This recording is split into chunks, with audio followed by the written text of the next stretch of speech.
తాకట్లో ఉన్న బంగారాన్ని విడిపించి ఆ రోజున మార్కెట్ ధర కట్టి మిగిలిన డబ్బును మీకు అందిస్తుంది కొమ్మూరి గోల్డ్.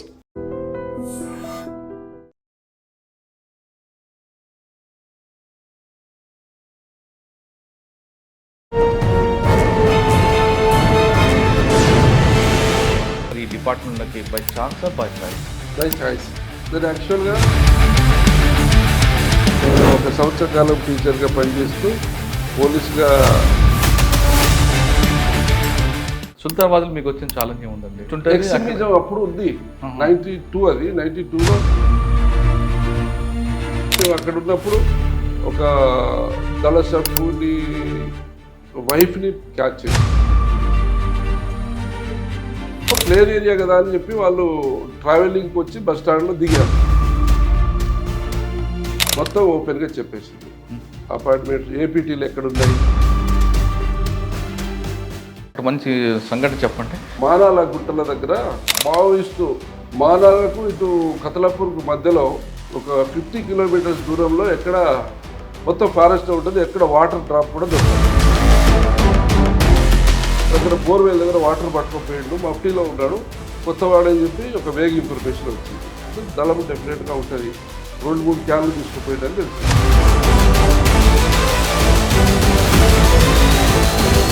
ఆయన సైలెంట్గా మూవ్ చేస్తుంటే వాళ్ళు సెంట్రీ పెట్టుకున్నారు పైన. ఎగ్దమ్ మామూలుగా సైడ్ కొట్టాడు. కొట్టగానే మేము అంతా డౌన్ అయిపోయినాం, అంతా డీలింగ్ పొజిషన్ లేదు. పోతుంటే వాళ్ళు ఫైర్ చేశారు. ఒకసారి నేను ఇట్లా ఉన్నా టక్కున ఫైర్ వచ్చింది. నేను కవర్లో ఉన్నా, లేకపోతే తగిలేదు. సో అలా మేము పైకి వెళ్ళిపోయినాం. లాస్ట్ వాడు 2-3 ఫైర్లు కొట్టి పారిపోయింది. మహబూబాద్ తర్వాత వరంగల్ ఏసీపీ మామూలు అక్కడ 2 సంవత్సరాలకి ప్రమోషన్. అయితే అక్కడ ఏంటంటే ఒకడు భార్యను, వాడు ఒక రకమైన సైకో, వాడు ఒక భార్యను చేసుకొని దాన్ని చంపేసి వాడి వాకిట్లోనే బొంద తీసి దాచిపెట్టిండు. ఒక 7 years తర్వాత మళ్ళీ ఇంకో దాన్ని పెళ్లి చేసుకున్నాడు.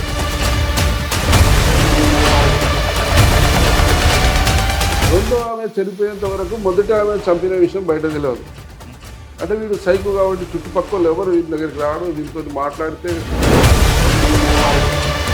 మర్డర్ కేసులలో వాళ్ళని అరెస్ట్ చేసి వాళ్ళని పోలీస్ కస్టడీ తీసుకొని అంతకుముందు చంపిన డెడ్ బాడీని ఎగ్జిబిషన్ చేపించి ఫోరెన్సిక్ ఎక్స్పర్ట్లను తీసుకుపోయి. సార్ మీ మొత్తం మూమెంట్ స్టార్టింగ్ నుంచి చూసుకొచ్చారు, కానీ క్లైమాక్స్ ఎలా ఉంటుంది అనుకున్నారా మూమెంట్? ఎస్, మేము రిటైర్డ్ అయిపోయాక నా మీద కూడా పోస్టర్లు వేశాను. మేము ఏమనుకున్నామంటే ఇలా నక్సలిజం ఉంది, మనం పెళ్ళిళ్ళకి పోవాలంటే పల్లెటూళ్ళలో కష్టం.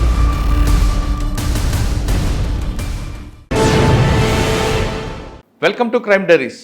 ఈ వారం మన గెస్ట్ 1991 బ్యాచ్ పోలీస్ ఆఫీసర్, పేరు నరేష్ కుమార్ గారు, అడిషనల్ ఎస్పీ భూపాలపల్లి. 1991లో నరేష్ కుమార్ గారు పోలీస్ డిపార్ట్మెంట్కి వచ్చిన తర్వాత ఎక్కువ శాతం కరీంనగర్ జిల్లాలో పనిచేశారు. కరీంనగర్ అనగానే అప్పట్లో నక్సల్స్ మూవ్మెంట్ తీవ్రంగా ఉండేది.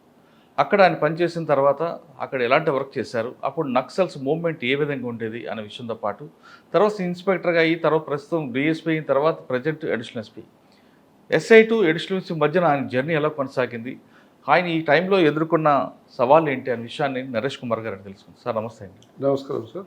కరీంనగర్లో ఎక్కువ పనిచేశారు కాబట్టి అసలు కరీంనగర్ అనగానే ఒక హబ్బు అవ్వడదు.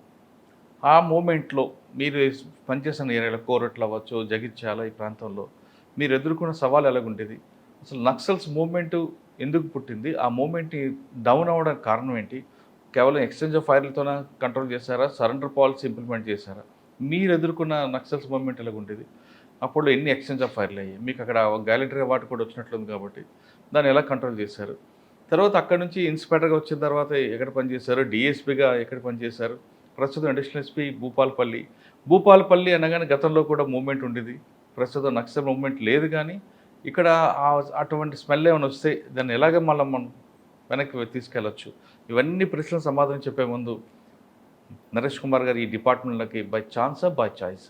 By choice. నేను యాక్చువల్గా ప్రభుత్వ ఉద్యోగి అంటే టీచర్గా 89 డిఎస్సిలో టీచర్గా సెలెక్ట్ అయినాను. నేను 1 సంవత్సర కాలం టీచర్గా పనిచేస్తూ పోలీస్గా పోవాలని చెప్పి మళ్ళీ ఇంట్లోకి వచ్చి జాయిన్ 91లో జాయిన్ అయ్యాను. అచ్చా, అంటే బెత్తం పక్కన పెట్టి లాఠీ పట్టుకున్నారా? యా. ఓకే, మీ పేరెంట్స్ ఏంటి డిపార్ట్మెంట్ రావడానికి కారణం ఏంటి? మాది వరంగల్ జిల్లాలో నర్సంపేట కాన్స్టిట్యున్సీ నల్లబెల్లి మండలంలో చిన్న కుగ్రామం ముచ్చింపుల తండ. ముచ్చింపుల గ్రామ పంచాయతీకి తండకు ఒక 4 కిలోమీటర్ డిస్టెన్స్ ఉంటుంది. మా తండలో నేనే ఫస్ట్ పర్సన్ ఎడ్యుకేషన్ చదువుకోవడానికి స్కూల్కి పోయే పిల్లలలో నేనే ఫస్ట్ పర్సన్. ఇప్పుడు చదువుతున్నారు, అప్పుడు ఎవరు చదువుకోకపోయేది. నేను కూడా యాక్చువల్గా మా తమ్ముడిని ముందు పంపిస్తే వాడు సరిగ్గా స్కూల్కి పోవడం లేదు, తప్పిస్తున్నాడని నన్ను చేంజ్ చేసి పంపిస్తే నేను 11 ఇయర్ ఏజ్లో ఓన్మాలు స్టార్ట్ చేశాను. సో అక్కడ నుంచి చదువుకుంటూ ఏపీ రెసిడెన్షియల్ అంటే 10th అయిపోయినాక ఏపీ రెసిడెన్షియల్ జూనియర్ కాలేజ్ ఉట్నూరులో చదువుకున్నాను. అది ఒక నా స్ట్రాంగ్ ఫౌండేషన్. సో అక్కడ నుంచి వరంగల్ ఆర్ట్స్ కాలేజ్లో బీఎస్సీ బీజెడ్సీ చేశాను. తర్వాత 89 డిఎస్సిలో టీచర్గా ఎంపికై టీచర్గా ఉద్యోగం చేస్తూ 1 ఇయర్ తర్వాత 91 బ్యాచ్ ఎస్ఐగా సెలెక్ట్ అయినా. అంటే ఎందుకు యూనిఫామ్ ఎందుకు వేసుకోవాలనుకున్నారు? అంటే టీచర్ పరిధి కంటే ఒక ఎస్ఐ పరిధి, ఒక ప్లాట్ఫామ్ పెద్దది. పబ్లిక్ సర్వీస్ చేయడానికి, ప్రజలతో మమేకం కావడానికి మంచి అవకాశం అని చెప్పి యూనిఫామ్ సర్వీస్ని నేను చూస్ చేసుకున్నాను. 91లో ట్రైనింగ్ అయిన తర్వాత ఎక్కడ మీకు పోస్టింగ్ ఇచ్చారు? 9 months అంబర్పేటలో ట్రైనింగ్ అయినప్పుడు. తర్వాత 92లో ప్రొబేషనర్గా రామగుండం. ఆ తర్వాత ఇండిపెండెంట్ పోస్టింగ్ నాకు సుల్తానాబాద్ ఇచ్చారు. మా బ్యాచ్మెంట్ అందరికీ రిమోట్ ఏరియా ఇచ్చారు, నాకు టౌన్ ఏరియా ఇచ్చారు. అప్పుడు రత్నారెడ్డి గారని ఎస్పీ ఉండే. వాళ్ళందరూ ఏదో బాగా మంచి పోస్టింగ్ కావాలని చెప్పి ప్రెషర్ పెడుతున్నారు అని వాళ్ళందరినీ రిమోట్లో పెట్టి నన్ను మాత్రం టౌన్లో ఇచ్చారు. సో సుల్తానాబాద్లో సక్సెస్ఫుల్గా 3 years చేశాను. సుల్తానాబాద్లో మీకు వచ్చిన ఛాలెంజ్ ఏముందండి? సుల్తానాబాద్లో ఛాలెంజ్ ఉంటుంటే ఎక్స్ట్రీమిజం అప్పుడు ఉంది. 92 అది. 92లో అక్కడ ఈ మావోయిస్ట్ మూమెంట్ బాగానే ఉండేది. సుల్తానాబాద్లో లేదు, కానీ మేము ఎక్కడ పనిచేసినా కూడా రొటేషన్ పద్ధతిలో మొత్తం ఏరియా రామగిరి కిల్లలు, ఇటు కుక్కలగూడూరు ఆ ఏరియాలో తిరిగేది, మూమెంట్లో తిరిగేది. మేము అక్కడ ఉన్నప్పుడు ఒక దళ సభ్యుని వైఫ్ని క్యాచ్ చేసినాం. ఏబి వెంకటేశ్వరరావు గారు అప్పుడు ఏఎస్పీ గారు ఉండే. సో క్యాచ్ చేసినాం. ఆమె ఇచ్చిన ఇన్ఫర్మేషన్ మీద లాట్ ఆఫ్ వర్క్ అయింది. మొత్తం గోదావరి కరి ఏరియాలో సికాసా కావచ్చు, మావోయిస్ట్ ఆర్గనైజేషన్లో ఉన్న చాలామందిని ఐడెంటిఫై చేసి ఒక్కొక్క ప్లేస్లో ఒక్కొక్క వర్క్, ఇది లీడ్ అన్నమాట. సో ఆ లీడ్తో లాట్ ఆఫ్ వర్క్ అయింది. ఏబి వెంకటేశ్వరరావు సార్ కూడా చెప్పడం జరిగింది ట్రాన్స్ఫర్ అయ్యే టైంలో. చిన్న క్లూ, ఒక పర్సన్ని పట్టుకొని వాటితో ఆ లేడీతో పాటు ఇంకొక పర్సన్ కూడా ఉన్నారు. ఇద్దరి ద్వారా మనకు ఒక పెద్ద బ్రేక్ త్రూ వచ్చింది. చాలా. ఎందుకంటే భయపెట్టారా సహకరించమని? భయపడలేదు. వాళ్ళు ప్లేన్ ఏరియా కదా అని చెప్పి వాళ్ళు ట్రావెలింగ్కి వచ్చి బస్ స్టాండ్లో దిగారు. సో మాకు బందోబస్తు డ్యూటీలో ఉన్న సిబ్బంది ఐడెంటిఫై చేసారు, వాళ్ళ దగ్గర సమ్ లిటరేచర్ అవి ఉందని చెప్పి. సో అప్పుడు తీసుకొచ్చినాక ఆమె అంత హార్డ్ కోర్ కాదు. ఆమె ప్లేన్గా బయట అండర్ గ్రౌండ్ ఓపెన్ గ్రౌండ్లో ఉండే లేడీ కాబట్టి మొత్తం ఓపెన్గా చెప్పేసింది. అపాయింట్మెంట్ ఏపీటీలు ఎక్కడున్నాయి, ఏ క్యాడర్ అయింది, మొత్తం దాని చిట్టాంతా బయటకు వచ్చింది. ఏపీటీలు ఏం చెప్పారు ఆవిడ? ఏపీటీలు కుక్కలగూడ దగ్గర 2-3 చెప్పారు. పోలీస్ పార్టీలు కూడా పోయినాయి, కానీ అప్పటికి వాళ్ళకు ఎక్స్పోజ్ అయిపోయింది. ఈ అమ్మాయి దొరికిన సంగతి వాళ్ళకి తెలిసిపోయింది. కానీ అప్పుడు రత్నారెడ్డి గారు ఎస్పీయా? రత్నారెడ్డి గారు ఎస్పీ. ఆయన దగ్గర ఏం నేర్చుకున్నారు మీరు? Dynamic officer. నాకు కరెక్ట్ పనిచేసే ఆఫీసర్ని కరెక్ట్ ప్లేస్లో పెట్టేవాడు. నాకు అక్కడ సుల్తానాబాద్ అయిన తర్వాత మళ్ళీ నువ్వు ఎక్స్పీస్ ఏరియాలో చేయాలి బాగా అని చెప్పి రాయకల్ పోలీస్ స్టేషన్ ఇవ్వడం జరిగింది. అక్కడేముందండి? రాయకల్ ఏరియా అంటే అది కూడా లైక్ భూపాల్పల్లి, అటు ఆదిలాబాద్ జిల్లా బార్డరు, ఇటు కరీంనగర్, మధ్యలో గోదావరి. ఎక్కడ కానీ వెహికల్ యాక్సెస్ సరిగా లేని చోట మావోయిస్టు డెన్స్ ఉంటాయి, వాళ్ళ షెల్టర్స్ ఉంటాయి. సో ఎక్కువ అక్కడ ఉండేది. సో అక్కడ నేను 3.5 years పనిచేశాను. అక్కడ లాట్ ఆఫ్ వర్క్ చేశాను. అప్పుడు చేంజ్ అయ్యి ఉమేష్ చంద్ర సార్ వచ్చారు. బాలసుబ్రహ్మణ్యం సార్ ఏఎస్పీ ఉండే. సో బాలసుబ్రహ్మణ్యం సార్కు నేను చాలా ఇన్ఫర్మేషన్, లైవ్ ఇన్ఫర్మేషన్, సార్ కూడా ఫీల్డ్లోకి వచ్చారు ఒకసారి. అయితే సార్ 3.5 సంవత్సరాలు పనిచేశారు కదా షెల్టర్ జోన్లో. ఎటువంటి ఇన్ఫర్మేషన్ వచ్చింది? అంటే స్పెసిఫిక్ ఇన్ఫర్మేషన్, అది Wake information? Most of the information vague information, ఆ ఏరియాలో ఉన్నారు అని. సో దాన్ని మేము పాజిటివ్గా కన్వర్ట్ చేసుకుంటాం. అంటే మేము కూడా అక్కడ మా సోర్స్ను డెవలప్ చేసుకొని పంపించి లొకేట్ చేసుకోవడం, చాలా చాలా ఇన్ఫర్మేషన్లు కూడా వేగ ఇన్ఫర్మేషన్లే పాజిటివ్గా. స్పెసిఫిక్ ఇన్ఫర్మేషన్ కూడా మనం పోయే వరకు అది చేంజ్ అవుతుంది. మావోయిస్ట్ స్ట్రాటజీ మీకు తెలుసు, వాళ్ళు ఒక పర్సన్ వాళ్ళ నుంచి బయటికి పోయిందంటే వాళ్ళు ప్లేస్ మార్చేస్తారు. సో వేగ ఇన్ఫర్మేషన్, స్పెసిఫిక్ ఇన్ఫర్మేషన్ కూడా. ఇది ఒకటి మంచి సంఘటన చెప్పండి, వేగ్గా ఏం సక్సెస్ అయింది? వేగ్గా అయితే ఒకసారి మానాల గుట్టల దగ్గర మావోయిస్టు, చాలా ఎండాకాలం అది, మానాలకు ఇటు కతలాపూర్కు మధ్యలో ఒక 50 కిలోమీటర్స్ దూరంలో ఎక్కడ మొత్తం ఫారెస్ట్ ఉంటుంది, ఎక్కడ వాటర్ డ్రాప్ కూడా దొరకదు. అయితే ఒక పర్సన్ వచ్చి విలేజ్ దగ్గర బోర్వెల్ దగ్గర వాటర్ పట్టుకుపోయిండు, మఫ్టీలో ఉన్నాడు, కొత్తవాడని చెప్పి ఒక వేగ ఇన్ఫర్మేషన్ వచ్చింది. అంటే దళం డెఫినెట్గా ఉంటుంది, 2-3 క్యాన్లు తీసుకుపోయిండని తెలిసింది. బాలసుబ్రహ్మణ్యం గారు ఏఎస్పీ గారు ఉండే, నేను 3-4 పార్టీ, హబీబ్ ఖాన్ గారు అని, నేను, వెంకటరమణ అని, మా బ్యాచ్ ఒక 3-4 పార్టీస్ పోయినాం. గ్రే హ్యాండ్స్ కూడా ఉండే.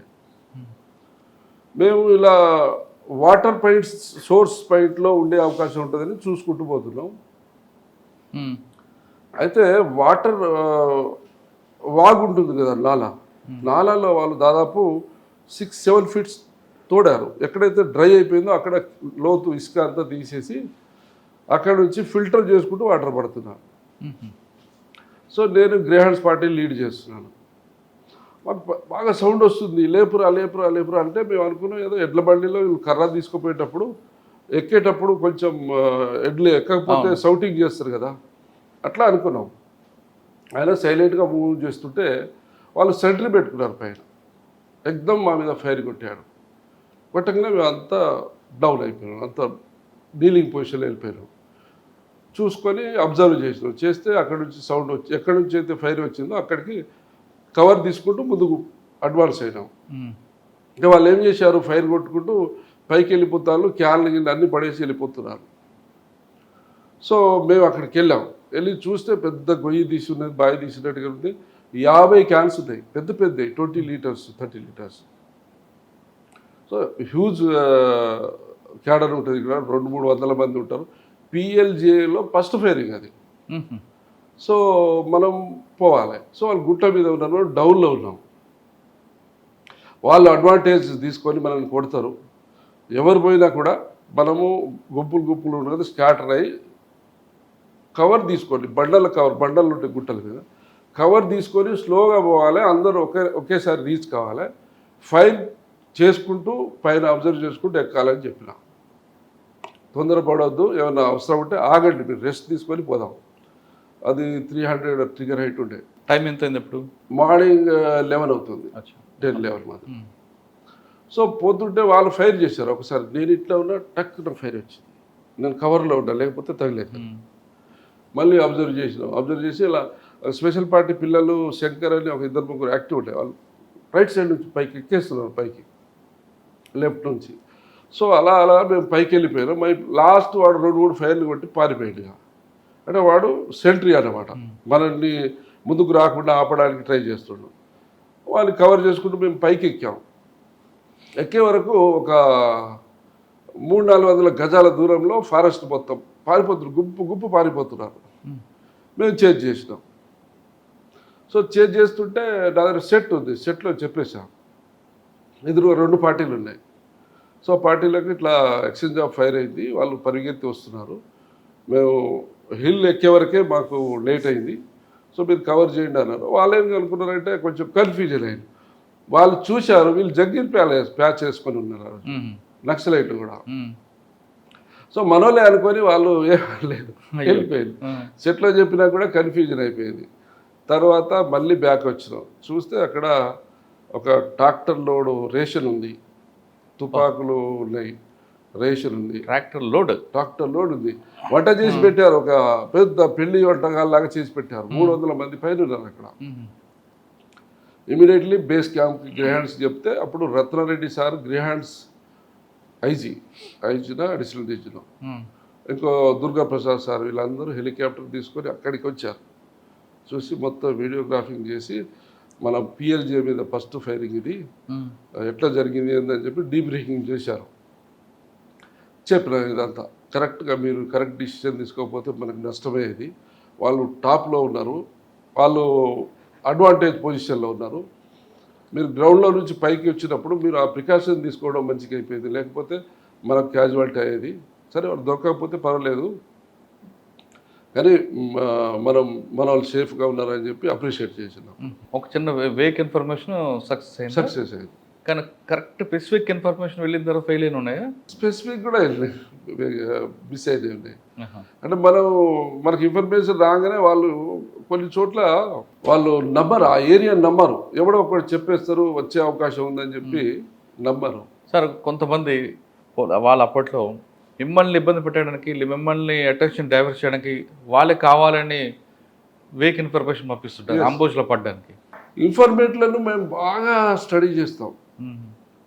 రిలయబుల్ ఇన్ఫర్మేట్ కూడా ఒకసారి మోసం చేయొచ్చు, వాళ్ళ ట్రాప్లోకి వెళ్ళిపోవచ్చు. సో మేము ఇన్ఫర్మేట్ను కూడా డిసెప్షన్ ఉంటుంది. సో అట్లా ఒక స్టోరీ చెప్తాను. నేను కోరుట్ల ఎస్ఐ, కోరుట్ల నుంచి ఐలాపూర్ అని ఒక 5 కిలోమీటర్స్లో ఉంటుంది, గుట్ట ఉంటుంది. అయితే అక్కడ ఒక పిల్లాడు, అంతకుముందు దళం వచ్చేది వెంకటస్వామి అని DCS ఉండేది అక్కడ. అయితే ఆయనను బాగా నమ్మకమైన పిల్లాడు పార్టీకి. ఓకే, మేము పట్టుకొచ్చినాం, బ్రేక్ చేసి కమిట్మెంట్ తీసుకున్నాం చేయాలని. మరి నన్ను గుర్తుపడతారు కదా అంటే నేను అందరు మిలిటరీ అటెండెన్స్ పెడతా, అందరితో దూరం రావాలి, అందరూ గేట్ అవతల ఉంటారు, ఒక్కొక్కరిని పిలిచి మాట్లాడతా. ఎవరేం చెప్తారో తెలియదు కదా, నువ్వు చెప్పేది నువ్వు చెప్పు, వాళ్ళు చెప్తే వాళ్ళు చెప్తారు, బయట ఎక్కడ కూడా చెప్పవద్దు, నేను చెప్పా, నువ్వు బయట ఎక్కడ కలిసినా నమస్తే సార్ అని కూడా చెప్పవద్దు అని బ్రీఫ్ చేస్తే అది ఎవరైనా కానీ కాన్ఫిడెన్స్ ఉంటేనే చెప్తారు. లీక్ అవుతుంది, నేను టార్గెట్ అవుతా సస్తా అంటే ఎవరు చెప్పరు. ఓకే అన్న.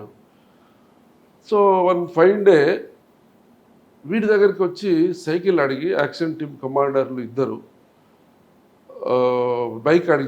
సైకిల్ అడిగి, సో కొరుట్ల ఇక్కడైతే, ఐలాపూర్ ఇక్కడైతే, ఇటు అపోజిట్లో పోయిండు, ధర్మారాం అనే ఊరు ఉంటారు, మన పర్సన్ దగ్గర అడిగిండు, ఆపోజిట్ డైరెక్షన్లో పోయిండు. అంటే వాళ్ళు కూడా ప్రికాషన్ డైవర్షన్ స్టార్ట్ వచ్చింది. సో వెళ్ళిపోయినాక వీడు వచ్చి సార్ ఇది విషయం అంటే, మళ్ళీ సైకిల్ ఇవ్వడానికి వస్తారు కదా వాళ్ళు, ఓకే వెళ్దామని చెప్పి మా సిఐ గారు ఉండే, ఇప్పుడు సింధు శర్మ మేడం ఉంది కదా ఫాదర్, ఉమామేశ్వర కదా. సో ఓకే పోదాం సార్ అని చెప్తే పోదామని మేము వెళ్ళాము. సగం దూరం వెళ్ళగానే మళ్ళీ పిల్లాడు వచ్చాడు. మేము ఎప్పుడు కానీ ఇన్ఫర్మేట్ ముందు ఇచ్చిపెట్టాము. వాడు మళ్ళీ కాల్ చేశాడు, వచ్చి ఫోన్ లేవు కదా ఉన్నాయి, అది కొరుట్ల 2002 అప్పుడు ఫోన్స్ వచ్చినాయి. సో ఆయన ఏమంటాడంటే, కొరుట్లోనే ఉన్నారు సార్ వాళ్ళు, ఐలాపూర్ చౌరాస్లో ఉన్నారు అన్నాడు. హోటల్ పేరు కూడా చెప్పారు. సడన్గా బ్యాక్ వచ్చాడు. బ్యాక్ వస్తే హోటల్లో ఒకడు బస్ స్టాండ్కి ఏదో వెళ్ళాడు. వాడు మమ్మల్ని మేము యూనిఫామ్లో ఉన్న తుపాకులు ఉంటాయి కదా, సో చూడగానే వాడు ఫైర్ ఓపెన్ చేశాడు. బయట ఉన్నవాడా లోపల ఉన్నవాడు? హోటల్లో ఉన్నాడు. హోటల్ అంటే ఓపెనే ఉంటుంది హోటల్ అంతా. సో ఎప్పుడైతే ఫైర్ చేశారో మేము ఫైర్ చేసాం. ఒకడు పడిపోయాడు. ఇంకోడు అప్పుడే వస్తున్నాడు. వాడు మమ్మల్ని చూసి వాడు దూరం నుంచి ఏకేతోని ఫైర్ ఓపెన్ చేసి కొరుట్ల టౌన్లో పరిగెత్తాడు. మేము ఫైర్ చేశాము, బట్ బాగా పబ్లిక్ ఉన్నారు, ఒకవేళ మిస్ అయ్యి ఎవరైనా తగ్గితే బాగుండదని ఫైర్ ఆపేసినాం. సో తర్వాత ఎంక్వైరీ చేస్తే వీడి దగ్గర పిస్టల్ దొరికింది, వాడు ఏకే ఉన్నది, వాడు యాక్షన్ టీమ్ కమాండరు. ఇతని మీద 50,000 రివార్డ్ ఉంది, కుక్కలగూడూరు అనేది ఇమాం అతని పేరు. సో టౌన్లో జరిగింది. మళ్ళీ అప్పుడు నళిన్ ప్రభాస్ సార్ ఎస్పీ గారు, ఆయన వచ్చాడు సీన్కి. అరే ఫారెస్ట్లో చేస్తావు ఎన్కౌంటర్ కానీ టౌన్లోకి అయిందయ్యా, గ్రేట్. తర్వాత మాకు తెలిసింది ఏంటంటే వాళ్ళు పోలీసులు ఆ హోటల్ దగ్గరికి వస్తారు, ఐలాపూర్ క్రాస్ రోడ్లో. Special party constable very active ఉండదు, 4-5 వాళ్ళను. అప్పటికే ఒక కానిస్టేబుల్ కతలాపూర్లో చంపేసిండు. సో ఈ వీళ్ళని చంపుదామని చెప్పి వచ్చి అక్కడ వాళ్ళు మాట వేశారు. సో లక్కీలీ మనకు ఇన్ఫర్మేషన్ రావడం వల్ల. అంటే అందులో మెసేజ్ ఏంటి, మనకు అనుకున్న వ్యక్తి రివర్స్ అయ్యాడేనా? రివర్స్ కాలేదు. అంటే వాళ్ళు మన అనుకున్న వ్యక్తికి ఇన్ఫర్మేషన్ చేరకుండా, వాళ్ళు ఇతనికి చెప్పకుండా వాళ్ళు ఇంకో డైరెక్షన్కి వెళ్ళిపోయారు. సో మనకు ఇంకో డైరెక్షన్లో పోయిందని మనం వెళ్దాం అనుకున్నాం. సడన్గా వాళ్ళు అక్కడ కాకుండా ఇక్కడే వచ్చి ఉన్నారు. ఎందుకు? పోలీస్ కోసం వచ్చి ఉన్నారు. సో మన ఇన్ఫర్మేట్కి పోలీస్ కోసం వచ్చిన విషయం అప్పుడు తెలియదు. సో ఇక్కడ ఉన్న దగ్గరే మళ్ళీ మనం వచ్చాము అక్కడికి, దగ్గరే కాబట్టి. సో అట్లా సార్ ఒకసారి అక్కడ మీకు ఆపోజిట్ అయిపోయారు, ఫైర్ వాళ్ళు ఓపెన్ చేశారు. ఫైర్ ఓపెన్ చేయగానే మీరు ఏం చేశారు? అప్పుడు వెంటనే డిస్పాచ్ అయిపోయి డౌన్ అయిపోయి కొట్టుకొచ్చారా? లేదు అక్కడ వాళ్ళకి ఫ్రాక్షన్ ఆఫ్ సెకండ్లో అయిపోయింది. మేము ఎక్కడ కానీ ఎక్స్ట్రీమిస్ట్ ఆపరేషన్లు పోతే ట్రిగర్ మీద లోడ్ అయ్యడం వెపన్, ట్రిగర్ మీద అట్లీస్ట్ ఒకళ్ళిద్దరు ముందు ఉన్న వాళ్ళు గైడ్. సో అట్లా ప్రిపేర్ అయి ఉంటాం. ట్రిగర్ మీద ఎప్పుడు వేలు ఉంటుంది, ప్రిపేర్ అయ్యి ట్రైల్ ఉంటుంది. ఇన్ఫర్మేషన్ ఉన్నది ఇక్కడ ఉంటుంది. వాడు ఫైర్ చేస్తే మేము అవుట్ అయిపోతాం, మేము చేస్తే వాడు అవుట్ అవుతాం. సో ఆ ఫ్రాక్షన్ ఆఫ్ సెకండ్స్లో మన రెస్పాన్స్ని బట్టి మనకు రిజల్ట్ ఉంటుంది. అంటే వెపన్ లాక్ ఓపెన్ చేసి ఉంటారు, లాక్ ఓపెన్ చేసి ఉంటాం. పక్కా ఇన్ఫర్మేషన్ ఆడ ఉన్నారు అంటే ఆడ పోయేటప్పుడు పక్కా లాక్ ఓపెన్ చేసి ట్రిగర్ మీద చేపెట్టుకొని ఉంటాం. సో అట్లా విత్ ఇన్ ఫ్రాక్షన్ ఆఫ్ సెకండ్స్లో అయిపోయింది. అలా కోరుట్ల తర్వాత ఎక్కడికి వచ్చారు? సుల్తానాబాద్ తర్వాత ఫస్ట్ సుల్తానాబాద్ తర్వాత రాయకల్ తర్వాత కోరుట్ల తర్వాత వేములవాడ తర్వాత కరీంనగర్ రూరల్. ఈ 4తో అయిపోయింది ఎస్ఐ పోస్ట్. ఈ 4 కూడా లాంగ్ టెన్యూర్ 3 ఎక్కువ ఎక్కడ మీకు నక్సల్స్ మూవ్మెంట్ ఫేస్ చేశారు? కోరుట్ల లేదంటే వేములవాడ? అన్ని చోట్ల. అంటే నేను ఎక్కడున్నా కూడా డివిజన్ ఏరియాలో ఇన్ఫర్మేషన్, రిలయబుల్ ఇన్ఫర్మేషన్ ఉన్నది అంటే నన్ను పంపించేది, నేను కూడా వెళ్ళేది, వర్క్ అవుతుంది అని చెప్పి. ఇన్ఫర్మర్కి డబ్బులు ఇవ్వడం ఎలా అంటే మరి గవర్నమెంట్ ఇచ్చేది? అప్పుడు గవర్నమెంట్ ఇస్తారు, కొంత అమౌంట్ ఇస్తారు, కానీ మనమే మెయింటైన్ చేయాలి. ఇప్పుడు గవర్నమెంట్ చెప్పి అంత చేసేంత ఉండదు. ఇన్ఫర్మేట్ అనేది ఎక్కడ ఎవరు మనకు కాంటాక్ట్లోకి వస్తారు, ఎవరు రిలయబుల్ ఇన్ఫర్మేషన్ అనేది అది ఎలా మనం స్కానింగ్ చేస్తామంటే రిలయబుల్ కాదా అన్నది? అంటే ఆయన ఇచ్చే ఇన్ఫర్మేషన్ బట్టి మనం టెస్ట్ చేస్తాం. సరే, అలా మిమ్మల్ని మిస్యూజ్ చేసిన ఎవరు ఉన్నారా? ఉన్నారు. ఫేక్ ఇన్ఫర్మేట్స్ కూడా వస్తారు. నేను ఆడున్నా సార్, ఈడున్నా సార్ అది ఇది అంటారు. అక్కడ మేము వెరిఫై క్రాస్ చెక్ చేస్తే ఏమీ ఉండదు. తర్వాత డబ్బులకు ఇవ్వండి సార్, దానికి ఇవ్వండి, అట్లా ఉండదు. ఒక సంఘటన చెప్పండి. అందులో ఒక ఇన్ఫర్మేట్ ఉండే, వాడు పేరు ఏదో గుర్తులేదు కానీ ఏఎస్పీ గారి దగ్గర పోతుండే. పోయి ఏఎస్పీ గారు బాలసుబ్రహ్మణ్యం సార్ పోయి నేను దళవులు పట్టిస్తా సార్, నాకు బాగా దగ్గర వస్తారు సార్, అది ఇదని స్టోరీ చెప్తాను. చెప్పి నాకు కొంచెం ఒక బైక్ ఇప్పియండి సార్, నేను మొత్తం తిరుగుతాను, పెట్రోల్ పోయించండి సార్ అంటాడు. సో సరే సార్ ఏమంటారు, ఎవరన్నా బాగా పనిచేసే ఆఫీసరు, ఇంట్రెస్ట్ వర్క్ చేయాలని ఇంట్రెస్ట్ ఉన్న ఆఫీసర్కి ఇంట్రెస్ట్ చేస్తాం, చూడ అది చెప్తానంటుండే. వాడు అక్కడ చిన్నగా సార్తో చెప్పేసి ఈడికి వచ్చి నాకు 15,000 ఇవ్వండి సార్, 10,000 ఇవ్వండి సార్, అక్కడ పోతా సార్, ఇక్కడ వాడిని కార్లో ఎక్కించి తీసుకొస్తా సార్ అని అన్ని కార్లో తీసుకొస్తామని. సో అట్లా ఉంటారు. మేము తెలిసిపోతుంది మనకు, వీడు జెన్యూన్ ఇన్ఫర్మేటా, వీడు ఫేక్ అని. ఫేక్ ఉంటే అది కాదు బాబు, అట్లా నువ్వు తీసుకొచ్చినాకనే తర్వాత రివార్డ్ ఇస్తా, ఇప్పుడు కాదు అని. వాడేమన్నాడు అప్పుడు?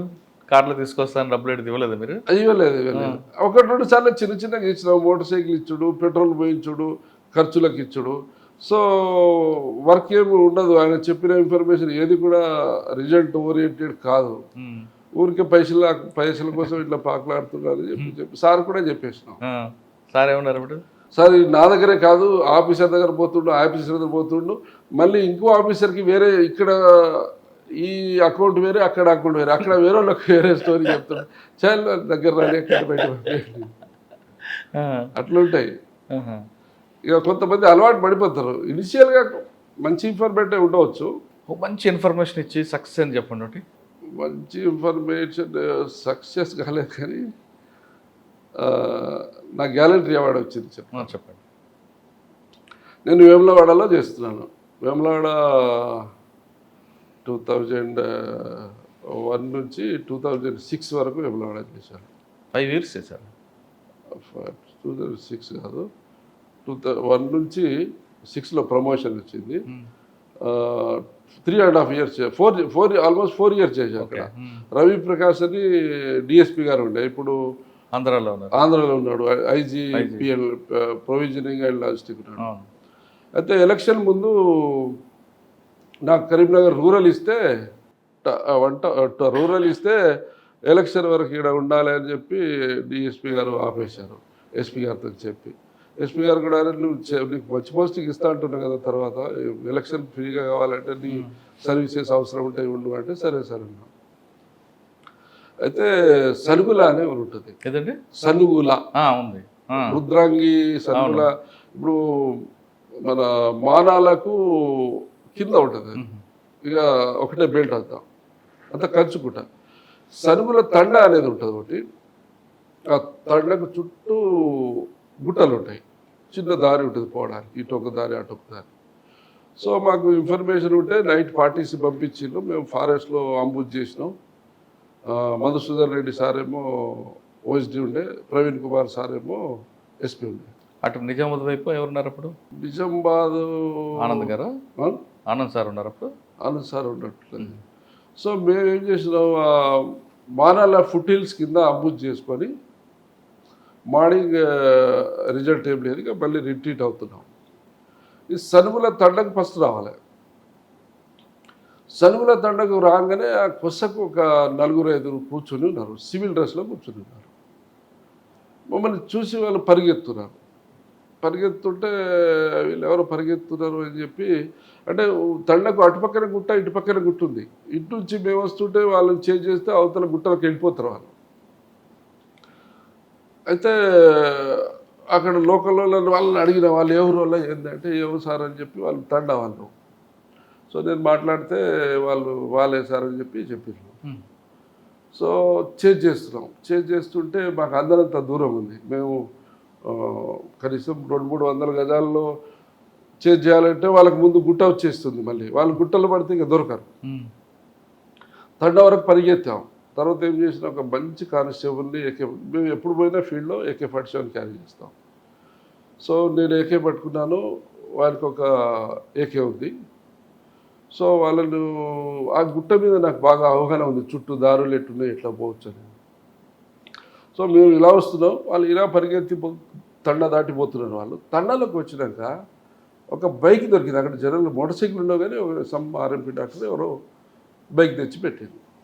దాన్ని బైక్ ఓపెన్ చేసేసి నేను బైక్ నడుపుతా, నువ్వు వెనకాల కూర్చో, AK ట్రిగర్ మీద వేలు పెట్టుకొని రెడీ పెట్టు, లాక్ తీసేసి. అయితే అక్కడ ఏంటంటే ఇలా వీళ్ళు పరిగెత్తేటప్పుడు దారి ఇలా ఉంది, ఇలా పోయి ఎదురుగా వస్తుంది దారి, యూ టైప్లో ఉంది దారి. సో బైక్ మీద మేము ఇద్దరం పోయినాం. వాళ్ళు మిగతా వాళ్ళని మీరు సేమ్ చేంజ్ చేసుకుంటుండండి, మేము ఫైర్ ఓపెన్ చేస్తే మీరు ఫైర్ ఆపేయాలని నేను సెట్లో చెప్తా, మీరు అడ్వాన్స్ కావద్దు నేను చెప్పినాక అని చెప్పేసి వాళ్ళు అలా. మీరు ఓపెన్ చేస్తే వాళ్ళని ఆపేయాలి, వాళ్ళకి మాకు దెబ్బలు తగ్గుతాయి. వాళ్ళ వెనక నుంచి వస్తుంది, నేను ముందుకు తిరిగి వస్తున్నా, క్రాస్ ఫైర్ అయిపోయింది. సో నేను బైక్ తీసుకొని ఇలా పోయి ఇలా ఎదురుగా వాళ్ళు పరిగెత్తే దారిలో ఎదురుకో ముందుకు వచ్చేసిన బైక్ మీద ఇద్దరమే.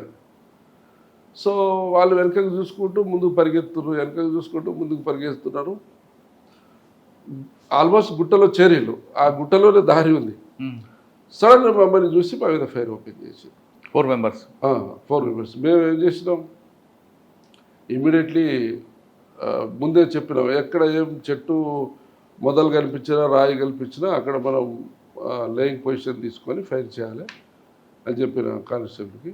ఇద్దరు పడుకొని వాళ్ళు ఫైర్ చేసిన, మేము బండి పడేసి ఫైర్ మాకు డైరెక్షన్లో రాలే, అది బైక్ సౌండ్తో కొంచెం దూరం నుంచి చూసిన వాళ్ళు. ఇమీడియట్లీ లైవ్ పొజిషన్లో తీసుకున్నాక నేను ఏకతోని ఫైర్ చేసిన, పిల్లాడు కూడా ఫైర్ చేసింది. ఫైర్ చేస్తే ఇద్దరు పడిపోయారు. వాళ్ళు ఫైర్ చేసిండు, మేము ఫైర్ చేసి ఇద్దరు మీతో స్కాటర్ అయ్యి వెళ్ళిపోయారు. తర్వాత వెనుకోళ్ళకి చెప్పేసిన అప్పటికే నేను. సో వెనుకోళ్ళు ఒక 15 నిమిషాల తర్వాత వచ్చిండు, చూస్తే గ్రెనేడ్స్, షార్ట్ వెపన్స్ ఉన్నాయి. ఎవరండి వాళ్ళు? ఒక డిప్యూటీ కమాండరు, ఒక దళం మెంబరు. వీళ్ళు మానాలకు పక్కన వట్టిమల్ల అని ఉంటుంది ఒకటి కరీంనగర్ జిల్లాలో. వట్టిమల్ల దగ్గర ఒక కానిస్టేబుల్ని రెండు రోజుల ముందు చంపింది ఇద్దరు. అప్పటికే వాడు సివిల్ డ్రెస్లో ఇంటికి పోతే చంపేసిండు. సో వీళ్ళు అక్కడ సబ్దళం లాగా తిరుగుతారు, దళంలో కాకుండా బయటికి వచ్చి యాక్టివిటీస్ చేస్తారు, మళ్ళీ వెళ్ళిపోతారు వాళ్ళు. ఇది చనిపోగానే ఇక సెట్లో చెప్పగానే ఎస్పీ గారు వచ్చిండు, ఓఎస్డి గారు వచ్చిండు. ఇక గ్రేట్ ఎన్కౌంటర్ అనేది. అసలు మీరిద్దరూ ఇంత ధైర్యంగా పోయి అపోజిట్లో పోయి వాళ్ళను ఎదుర్కోవడం అనేది వెరీ లైఫ్ రిస్క్ ఆపరేషన్. నలుగురు చనిపోయారా? ఇద్దరు అసలు వాళ్ళు ఎందుకు వచ్చారు అక్కడికండి? అంటే వాళ్ళు వాటర్ కోసం, ఫుడ్ కోసం వస్తారు తండకు, అంతేగాని యాక్షన్ కోసం కాదు. అంటే మొత్తం చుట్టూ ఫారెస్టే. మీ టైంలోనా తర్వాత టైంలో మానాన్ని ఎన్కౌంటర్ ఒకటి అయింది కదా, దాని తర్వాత దాంట్లో మీరున్నారా? నేను లేని దాంట్లో సీన్కి వెళ్ళాను నేను. అంటే అప్పుడు బాలసుబ్రహ్మణ్యం సార్ వాళ్ళు మానాల సైడ్ నుంచి రాకుండా ఇటు వేములవాడకు వస్తారు. వేములవాడ నుంచి వాళ్ళు మేము కలిసి సీన్కి పోతాం. సీన్కి పోయినాక అప్పటికి 8 బాడీస్ పడతాయి. అప్పుడు వెంకటస్వామి, ఇప్పుడు నేను చెప్పిన వెంకటస్వామి కోరుట్ల దగ్గర ఉన్నాడు అని చెప్పి, రాయకల్ దగ్గర ఉన్నాడు అని చెప్పి, ఆయన వెంకటస్వామి DCS అప్పుడు చనిపోయింది. అప్పుడు కూడా బాలసుబ్రహ్మణ్యం ప్రత్యేకంగా ఒక ఆపరేషన్లో పార్టిసిపేట్ అయ్యాడు. అక్కడ బోర్నపల్లి అని రాయకల్ ఏరియాలో. ఆయన స్వయంగా వచ్చారా? ఆయన కూడా వచ్చాడు, కానీ ఆ రోజు రిజల్ట్ రాలేదు. వెపన్స్ దొరికినాయి. సిర్పూర్ పోలీస్ స్టేషన్లో అటాక్ చేసి తీసుకుపోయిన వెపన్స్ కూడా రికవరీ అయింది. సార్ మధుసూదన్ రెడ్డి గారి టైంలో కూడా మానాన్ని ఎన్కౌంటర్ అయింది కదా, మేజర్ అనుకుంటారు. అదే మధుసూదన్ రెడ్డి సార్ పీరియడ్లోనే బాలసుబ్రహ్మణ్యం SIPలో ఉన్నాడు. అప్పుడు మధుసూదన్ రెడ్డి సార్ ఏమో OSDగా ఉన్నాడు. అప్పుడే 8 మంది చనిపోయారు. 8 మంది చనిపోయారు. DCS అండ్ దళం డిప్యూటీ కమాండర్స్, చాలా మొత్తం జిల్లా మేజర్ క్యాడర్స్ అంతా పోయింది. సార్ ఒక ఎన్కౌంటర్ అయిన తర్వాత ఎంక్వైరీకి వస్తారు, కమిటీ వస్తుంది. అవన్నీ ప్రొసీజర్ ఎలాగుంటాయండి? పోస్ట్ మార్టం చేయించడం, అక్కడ PM అదే సీన్ ప్రెజర్ చేయడం. సో ఎన్కౌంటర్ కాగానే మనకు NHRC గైడ్లైన్స్ ఉన్నాయి. సో ముందు ఎన్కౌంటర్ అయిన తర్వాత సీన్ డిస్టర్బ్ చేయకుండా ఎగ్జిక్యూటివ్ మేజిస్ట్రేట్ వచ్చి పంచనామా కండక్ట్ చేయాలి. RDOలు చేస్తారు, కొన్ని MROలు చేస్తారు, ఎనీ ఎగ్జిక్యూటివ్ మేజిస్ట్రేట్. సో వాళ్ళు పోలీస్ చేసే పంచనామా లాగానే వాళ్ళు అన్ని పంచనామాలు, వాళ్ళ ఫ్యామిలీ మెంబర్ని ఎగ్జామిన్ చేయడము, పంచనామా 26 క్యాలమ్స్ ప్రకారంగా రాయడం వాళ్ళు చేస్తారు. తర్వాత వీడియో కవరేజ్ అని ఉంటాయి అందులో. వీడియో కంపల్సరీగా అండర్ వీడియో కవరేజ్ చేయాలి. తర్వాత పోస్ట్ మార్టం చేసేటప్పుడు కూడా టీమ్ ఆఫ్ డాక్టర్స్ ఉండాలి. సింగిల్ డాక్టర్స్ కాకుండా టీమ్ ఆఫ్ డాక్టర్స్, అందులో 1 ఫోరెన్సిక్ ఎక్స్పర్ట్ డాక్టర్ ఉండాలి. అది కూడా వీడియో కవరేజ్ చేయాలి, రికార్డ్ చేయాలి. FSL టీమ్ కూడా ఉంటుంది అందులో. FSL రిపోర్ట్ కూడా ఉంటుంది. అంటే post mortem report post mortem చేసేటప్పుడు PME రాస్తాం, మేము ఇంక్వెస్ట్ రాస్తాం కదా. ఇంక్వెస్ట్లో 26 కాలమ్స్లో బాడీస్ మీద ఏమైనా ఇంజురీస్, బుల్లెట్ ఇంజురీస్ ఉన్నాయా అనేది కాలం ఉంటుంది దాంట్లో. సో దాంట్లో ఎన్ని ఇంజురీస్, రౌండ్స్, లోపలి ఎంట్రీస్, ఎగ్జిట్స్, అట్లా అన్నీ కూడా స్పెసిఫిక్గా డయాగ్రామ్ వేసి ఎన్ని బుల్లెట్ ఇంజురీస్ ఉన్నాయి, ఎన్ని బయటికి వెళ్ళినట్టున్నాయి, ఒక్కోసారి లోపల పోయి బయటికి వెళ్ళకపోవచ్చు. ఇవన్నీ పర్ఫెక్ట్గా బాడీని మొత్తం క్లీన్గా తూడ్చి కనిపించే విధంగా మిస్ కాకుండా అన్నీ కూడా నోట్ చేస్తాం. సో పైనుంచి కింది వరకు. సో డాక్టర్ చేసేటప్పుడు డాక్టర్ చేసింది ఇది 2 కొరాబరేట్ కావాలి. డాక్టర్ అందులో ఉన్న బుల్లెట్స్ లాంటివి ఏమన్నా ఉంటే అవి ప్రిజర్వ్ చేస్తాడు. తర్వాత ఫైర్ ఆర్మ్ ఇంజురీస్, మీరు వెపన్ రికవరీ అయిందనుకోండి, ఆ వెపన్ ఫైర్ ఆర్మ్ ఇంజురీస్ ఏ వెపన్తో చేశారు, ఫైర్ చేసిన వెపన్ ఉంటే ఆ వెపన్ని, ఆ దొరికిన బుల్లెట్ని కూడా మేము FSLకి పంపిస్తాం. వాళ్ళు ఈ రౌండ్ ఈ వెపన్తోనే ఫైర్ అయిందా కాదా, అది నేరస్తుడు చచ్చిపోయిన ఎన్కౌంటర్లో చచ్చిపోయిన ఎక్స్ట్రీమిస్ట్ ఉంటే ఆ ఎక్స్ట్రీమిస్ట్కు సంబంధించిన ఈ చేతి నుంచి ఫింగర్ ప్రింట్స్ కానీ ఎక్స్పర్ట్ని తీసుకొచ్చి ఫింగర్ ప్రింట్స్ తీస్తాం. తర్వాత పౌడర్ వస్తుంది మనకు ఫైర్ చేసినప్పుడు, గన్ రెసిడ్ పౌడర్, గన్ రెసిడ్స్, అవి కూడా ఎఫ్ఎస్ఎల్ పంపిస్తాం. సో ఆయన ఫైర్ చేసినట్టుగా ఆయన ఫింగర్ ప్రింట్స్ ఉన్నట్టుగా ఇవన్నీ కూడా ఎవిడెన్స్కిలో వస్తాయి. సార్ ఇవన్నీ ఎక్స్చేంజ్ ఆఫ్ ఫైర్ రియల్గా జరిగితే ఇవన్నీ వస్తాయి. ఒక్కొక్కసారి బంప్ ఆఫ్ కూడా అవుతుంటాయి, అప్పుడు ఎలా అవుతుంది?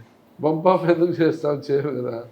రైట్ ఆఫ్ అంటే మీరు కాదు, కొన్ని జరుగుతుంటాయి కదా, అట్లా ఏమి ఉండదు.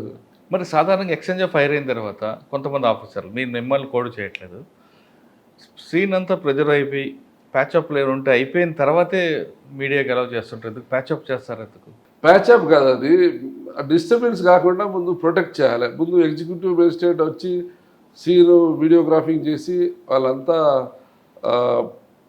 యాజ్ ఇట్ ఈజ్గా ఉన్నదాన్ని డిస్టర్బ్ చేయకుండా చూసిన తర్వాత మీడియాని కానీ పబ్లిక్ కానీ బ్లడ్ రిలేటివ్స్ కానీ అలౌ చేస్తాం. ముందు వాళ్ళు వచ్చిన మొత్తం సీన్ డిస్టర్బ్ అయిపోతుంది, ఎవిడెన్స్ ఉండదు. కానీ కొన్ని ఎన్కౌంటర్లో ప్యాచప్ అయిన తర్వాత పంపిస్తుంటారు. ప్యాచప్ అంటే ఇక అనుకుంటారు, సో అట్లా కూడా అనుకుంటారు. బట్ రియల్ వర్షన్ అయితే రియల్ వెర్షన్లో అయితే అందులో ప్యాచప్ ఉండదు, డైరెక్ట్గా పంపిస్తుంటారు. కానీ బంప్ ఆఫ్ అప్పుడు ఎలా చేయాలండి? మరి లేదు, అట్లా బంప్ ఆఫ్ ఎందుకు చేస్తారు, చేయరు. మీరు కాదు, జనరల్గా ఎవరైనా కూడా సీన్ డిస్టర్బ్ కాకుండా ప్రిజర్వ్ చేయాలి, సీన్ సేఫ్. కొన్నిసార్లు డైరెక్ట్ పాయింట్ బ్లాక్లో కొట్టి చంపేశారని ఆరోపిస్తుంటారు వాళ్ళు, అలా జరుగుతుంటుందా? లేదు, అలా ఉండదు. అంటే ఏదన్నా ఎక్స్ట్రీమిస్ట్ ఎన్కౌంటర్స్ కాకుండా మనం బయట చూస్తుంటాం, ఏదో ల్యాండ్ ఇష్యూస్ అని, ఇప్పుడు నైమ్ ఇష్యూస్, అటువంటి ఇష్యూస్ వచ్చినప్పుడు వాళ్ళు పాయింట్ బ్లాక్తో చంపుతారు. వాళ్ళు దొరకకుండా ఎవిడెన్స్ అంతా కూడా వాళ్ళు కన్సీల్ చేస్తారు, లేకపోతే హసాబ్ చేస్తారు. అది కొంతమంది మంచి ఎక్స్పర్ట్స్ ఉంటే డైరెక్ట్గా గన్ కొట్టకుండా రివర్స్లో కాల్చేలా కూడా ప్లాన్ చేస్తుంటారట. అట్లే ఉండదు. మీరు దీంట్లో మీకు గ్యాలంటరీ అవార్డు వచ్చిందండి? ఎస్, దీంట్లో అక్కడ ఓఎస్డి గారు ఎస్పీ గారు వచ్చి బాగా అప్రిషియేట్ చేసి అసలు ఇది ఇంపాసిబుల్, ఇది జరిగేదే కాదు, దాన్ని మీరు పాసిబుల్ చేశారు. తర్వాత మీరు లైఫ్ రిస్క్ కూడా తీసుకున్నారు. వాళ్ళు విత్ వెపన్తో ఫైర్ చేస్తారని తెలుసు, వాళ్ళు ఎక్స్ట్రీమిస్ట్ అని తెలుసు, అయినా మీరు ఇద్దరే డేర్గా యూ సేఫ్లో ముందుకు వచ్చి చేశారు. అప్పుడు పెరవరం రాములు గారు డీజీ సార్ వచ్చారు, అప్పుడు బ్రీఫ్ చేసిండు ఓఎస్డి సార్, ఏది మధుసూదన్ రెడ్డి సార్. చూస్తే సార్ కూడా పేపర్ స్టేట్మెంట్ కట్టింగ్స్ కూడా ఉన్నాయి. సార్ నేను ఒక ఎస్ఐ ధైర్య సాహసాలను చూసి అబ్బురపోయాను అని చెప్పి మీడియాలో వచ్చింది. అది వర్డ్స్ కూడా. తర్వాత ట్రాన్స్ఫర్ అయిపోయారా మీరు? అవార్డు గ్యాలరీ అవార్డు తీసుకున్నారు. దాని తర్వాత నాకు అప్పటికే ఎలక్షన్ అయిపోయింది. 4 years తర్వాత కరీంనగర్ రూరల్కి వచ్చాను, అక్కడ 1 year చేశాను. 1 year చూసినాక అక్కడ నుంచి ప్రమోషన్లో బయటకు వచ్చాను. ఎక్కడికి వచ్చారు? ఫస్ట్ అప్పుడు పాలసీ ఏంటంటే సిఐడిలో కంపల్సరీ చేయాలి. సో వరంగల్ సిఐడికి వచ్చాను. సరే, వరంగల్ కరీంనగర్ రూరల్ ఏముందండి మీ మార్క్? కరీంనగర్ రూరల్లో ఉన్నప్పుడు ఒక వర్క్ జరిగింది. ఏంటంటే ఒక దళం మెంబర్ ఇచ్చిన చిన్న క్లూస్ని తీసుకొని, అప్పుడు డిఎస్ చవాన్ సార్ ఉండే, ఇప్పుడు అడిషనల్ డీజీ. సో సార్ నాకు లిబరల్గా ఏదైనా పని ఉంటే వెరిఫై చేయమని, నాకు జెన్యూనిటీ కోసం నాకే వెరిఫై చేయమని చెప్పేది. సో అప్పుడు ఏమైంది, ఒక క్లూ ఉంది, హైదరాబాద్లో సో అండ్ సో చోట వాళ్ళ డెన్ ఉన్నది, సో అండ్ సో చోట ఒక డిసిఎస్ వాళ్ళ పిల్లలు చదువుతున్నారు, సో అక్కడికి వస్తాడు అని ఇన్ఫర్మేషన్ ఇచ్చిండు. ఎవరి పిల్లలండి? డిస్ట్రిక్ట్ కమిటీ, డిస్ట్రిక్ట్ సెక్రటరీ, అది జలశక్తి అది. అచ్చా. సో ఎట్లా చేస్తావు నరేష్ అంటే, సార్ నేను నా ప్రయత్నం చేస్తాను అని. ఓకే. ఎవరండి జనశక్తి అప్పుడు? ఎవరి పిల్లలు? అప్పుడు కూర రాజన్న కాదు, ఆయన కూర తమ్ముడా దేవేంద్ర? దేవేంద్ర కూడా కాదు, బాణాల నుంచి, మన వట్టిపల్ల నుంచి ఉండే, బై క్యాస్ట్ ఎస్సీ పర్సన్ అయినా, సిరిసిల్ల దగ్గర నుండే, సిరిసిల్ల దగ్గర ఎస్సీ. ఆయన వాళ్ళ పిల్లలు చదువుతున్నారు హైదరాబాద్ దిల్సుఖ్ పబ్లిక్ స్కూల్లో, దిల్సుఖ్ నగర్ పబ్లిక్ స్కూల్లో చదువుతున్నారు అని వీడు చెప్పాడు. సో ఫస్ట్ ఏంటంటే వానితో మాట్లాడితే వాడు హాస్పిటల్, యశోద హాస్పిటల్, ఇప్పుడు ఈ బాబు ఖాన్ ఎస్టేట్ సైడ్ లోపల ఒక హాస్పిటల్ ఉంటుంది. మెడ్విన్ మెడివిన్ కాదు, మెడినోవా యశోద ఉంది అక్కడ, ఏమన్నా యశోద బ్రాంచ్ ఉందా ఎక్కడ? అది సోమాజిగూడ కదా? సోమాజిగూడ కాదు, సోమాజిగూడ కాదు. సో ఒక హాస్పిటల్, అది వెల్లోర్ హాస్పిటల్, నాకు గుర్తుకొస్తలేదు. అక్కడ నుంచి ఇలా పోవాలి, ఇలా తిరగాలి, ఇక్కడ పోతే ఒక చెట్టు ఉంటుంది, ఆ చెట్టు పక్కన డబుల్ స్టోర్ బిల్డింగ్ ఉంటుంది, పైన ఒక రూమ్ ఉంటుంది, అలా ఉంటుందని చెప్పి అట్లా రాసినాడు పేపర్ మీద, అదే రాసుకున్నాను. ఆడ పోయి రూమ్ కిరాయి కావాలని చెప్పి ఒక కవర్ స్టోరీ, పోలీస్ అంటే ఎవరు చెప్తారు చెప్పారు కదా, రూమ్ కిరాయి కావాలని చెప్పి ఆ దారి అలా దారి ఇలా దారి పోయి వాళ్ళని అడిగిన, మరి మీ ఎవరు చెప్పినంటే పైన ఉంటారట మా బంధువులు, వాళ్ళు ఉన్నారు పక్కన అంటే, పైన గది కావచ్చు అంటే చూస్తే లాక్ ఉంది, అది ఇక అదే అని కన్ఫర్మ్ అయిపోయింది. ఓపెన్ చేసినాం. ఓపెన్ అబ్జెక్షన్ చేయలేదా? కింద అబ్జెక్షన్ చేయలేదా? లాక్ ఉంది, వీళ్ళు అబ్జెక్షన్ చేయలేవు, కింద వాళ్ళు అబ్జెక్షన్, వాళ్ళకి ఇచ్చినామంటే వాళ్ళు ఇంకా భయపడి తప్పించుకొని వెళ్ళిపోయారు అందరూ, అంటే పోలీసులు తర్వాత గ్రహించారు. ఓపెన్ చేస్తే ఒక ఆల్మోస్ట్ ఒక హాఫ్ ట్రాక్టర్ లోడ్, దాంట్లో అమ్యునేషన్, లిటరేచరు అన్ని పెద్ద డెల్ ఉన్నది. ఇమీడియట్లీ డిహెచ్ సార్కి ఫోన్ చేసి ఇది చెప్పాను. చెప్తే అప్పుడు సురంజిత్ సేన్ డీజీ గారు అక్కడికి వచ్చారు సీన్లో. 10 నిమిషాల్లో మాకు మెసేజ్ వచ్చింది, డీజీ గారు వస్తున్నారు, మీరు అక్కడ చూపియండి, లోకల్ వేస్తారంటే ఓకే సార్ అన్న. వచ్చిండు, చూస్తే వాళ్ళ కంప్యూటర్స్, వాళ్ళకి కావాల్సిన లిటరేచరు, అమ్యునేషన్ కూడా ఉంది, చాలా పెద్ద ఎత్తున ఉంది. వెపన్స్ ఉన్నాయా? వెపన్స్ లేవు, అమ్యునేషన్ ఉంది, లిటరేచర్ ఉంది, కంప్యూటర్స్ ఇంకా దాంట్లో డేటా ఉంటే. సో వచ్చినాక ఎప్పుడు కానీ మీడియా ముందు డైరెక్ట్గా ఎక్స్పోజ్ కాలేము, అయితే మళ్ళీ వాళ్ళు మనల్ని తర్వాత టార్గెట్ చేస్తారు. సో స్ట్రాటజీ అది. సో వచ్చినాక లోకల్లో ఇన్స్పెక్టర్ వచ్చాడు, ఆయనకు చెప్పినా మేము పక్కకున్న సురంజిత్ సేన్ సార్ వచ్చాడు, మొత్తం చూశాడు, మీడియా వచ్చింది, అంతా బ్రీఫ్ చేసి, సో అన్నీ ప్యాక్ చేసి కరీంనగర్ తరలించిన తర్వాత నేను ఎస్బీ పోలీసుని అని చెప్పి స్కూల్కి వెళ్ళాను. మళ్ళీ ఒక 4-5 రోజులకు పోయి ఎస్బీ ఎంక్వైరీ. సో పర్టికులర్ మనకు కావాల్సిన పిల్లాని పేరు చెప్పకుండా ఆ క్లాస్లో ఇంకొక పిల్లాని పేరు ఎంక్వైరీ కోసం వచ్చినట్టు, ఆయనకి ఫలానా పిల్లానికి ఎంక్వైరీకి వచ్చినట్టు మెసేజ్ లీక్ అవుతుంది కదా. సో సమ్ అనిల్ బాబు 6th క్లాస్లో ఉన్నాడు, ఆయన గురించి ఎంక్వైరీ చేయాలి. సో అనిల్ బాబు కూడా సమ్ కృష్ణ బాబు గురించి ఎంక్వైరీకి వచ్చాను, చూపించండి, రిజిస్టర్ ఇచ్చాడు, మొత్తం చూశాను. అనిల్ బాబు కోసం మనకు కావాలి కానీ వాళ్ళకి చెప్పింది వేరే వర్షన్. సో చూసి నోట్ చేసుకున్నాను. వాళ్ళకి అడ్రస్ ఉంటుంది, రెసిడెన్షియల్ అడ్రస్. సో ఇద్దరు పిల్లల అడ్రస్ కూడా దొరికింది, ఒకటే అడ్రస్. తర్వాత ఎప్పుడు పోతారు ఇంటికి, ఎట్లా పోతారు, స్కూల్లో ఆటోలో పోతారు, ఆటో పోయినప్పుడు ఆటోను ఫాలో చేసినాం. ఇల్లు దొరికింది, ఇల్లు దొరికినాక ఇంట్లో ఎవరెవరు ఉంటారు, మళ్ళీ అక్కడ రూమ్ కిరాయి కావాలని చెప్పి ఒకరు, అంటే మాట్లాడేటోడు కూడా పెద్ద ఫిజిక్ పోలీస్ లాగా ఏర్పడేటోడు కాకుండా మామూలుగా ఒక వ్యవసాయదారులాగా, ఒక స్టూడెంట్ లాగా అలాంటి చూస్ చేసి పంపిస్తాం, ఎవరు పెడితే వాళ్ళు పంపించవద్దు, మీరు మధ్యలో గిజ్జలు వేస్తే డౌట్ వస్తుంది. సో పోలీసులు అనుమానం రాకుండా ఉండాలి. సో వాళ్ళు పోయి అన్న అక్క అని చెప్పాలి ఆడ. సో అన్న వాళ్ళు అనుకుంటే వేరే వాళ్ళు ఇల్లు కిరాయికి ఉన్నదట, ఇక్కడ ఏదో రూమ్ ఉందట. అంటే ఎక్కడ అంటే సార్ వాళ్ళ ఏదో, ఈ సార్ వాళ్ళ ఇల్లు ఏంది, ఈ సార్ వీళ్ళు ఎవరు, వాళ్ళు ఎవరు అంటే జస్ట్ మనకు తెలియనట్టుగా చూచాక అడిగితే వాళ్ళు ఎవరో సార్ ఎక్కడో కనిపించాడు కానీ అమ్మ ఉంటుంది, 2 పిల్లలు చదువుకుంటారు, పోతుంటారు రోజు. సార్ ఎక్కడో ఉద్యోగం చేస్తాడట, ఎప్పుడూ నెలకోసారి ఇట్లా వచ్చి అట్లా వెళ్ళిపోతాడు. ఐడెంటిఫై చేసినాం, సార్కి ఫీడ్బ్యాక్ ఇచ్చినాం. అది రాడాడు సార్, ఎప్పుడో ఒకసారి వస్తాడట, నెలకు 2 నెలలకు ఇలా వచ్చి వెళ్ళిపోతాడట, ఎప్పుడు వస్తాడో కూడా తెలియదు, చుట్టుపక్కల వాళ్ళు చెప్తున్నారంటే. మరి మనం అంత లాంగ్ అక్కడ అబ్జర్వేషన్ పెట్టడం కష్టమవుతుంది, ఏం డిస్టర్బ్ చేయకుండా వచ్చేసేట. కరీంనగర్ రూరల్ది ఇది. తర్వాత దొరికిందా? తర్వాత దొరకలేదు, తర్వాత వాడే సరెండర్ అయిపోయింది. ఎవరైనా సరెండర్ అయ్యింది. అప్పుడు మొత్తం రాజన్న గ్రూప్ అంతా. తర్వాత ప్రవీణ్ కుమార్ గారి టైంలో సరెండర్ అవ్వాలా? ప్రవీణ్ కుమార్ సార్ లేరు అప్పుడు, చౌహాన్ సార్ టైంలో అయిందా సరెండర్?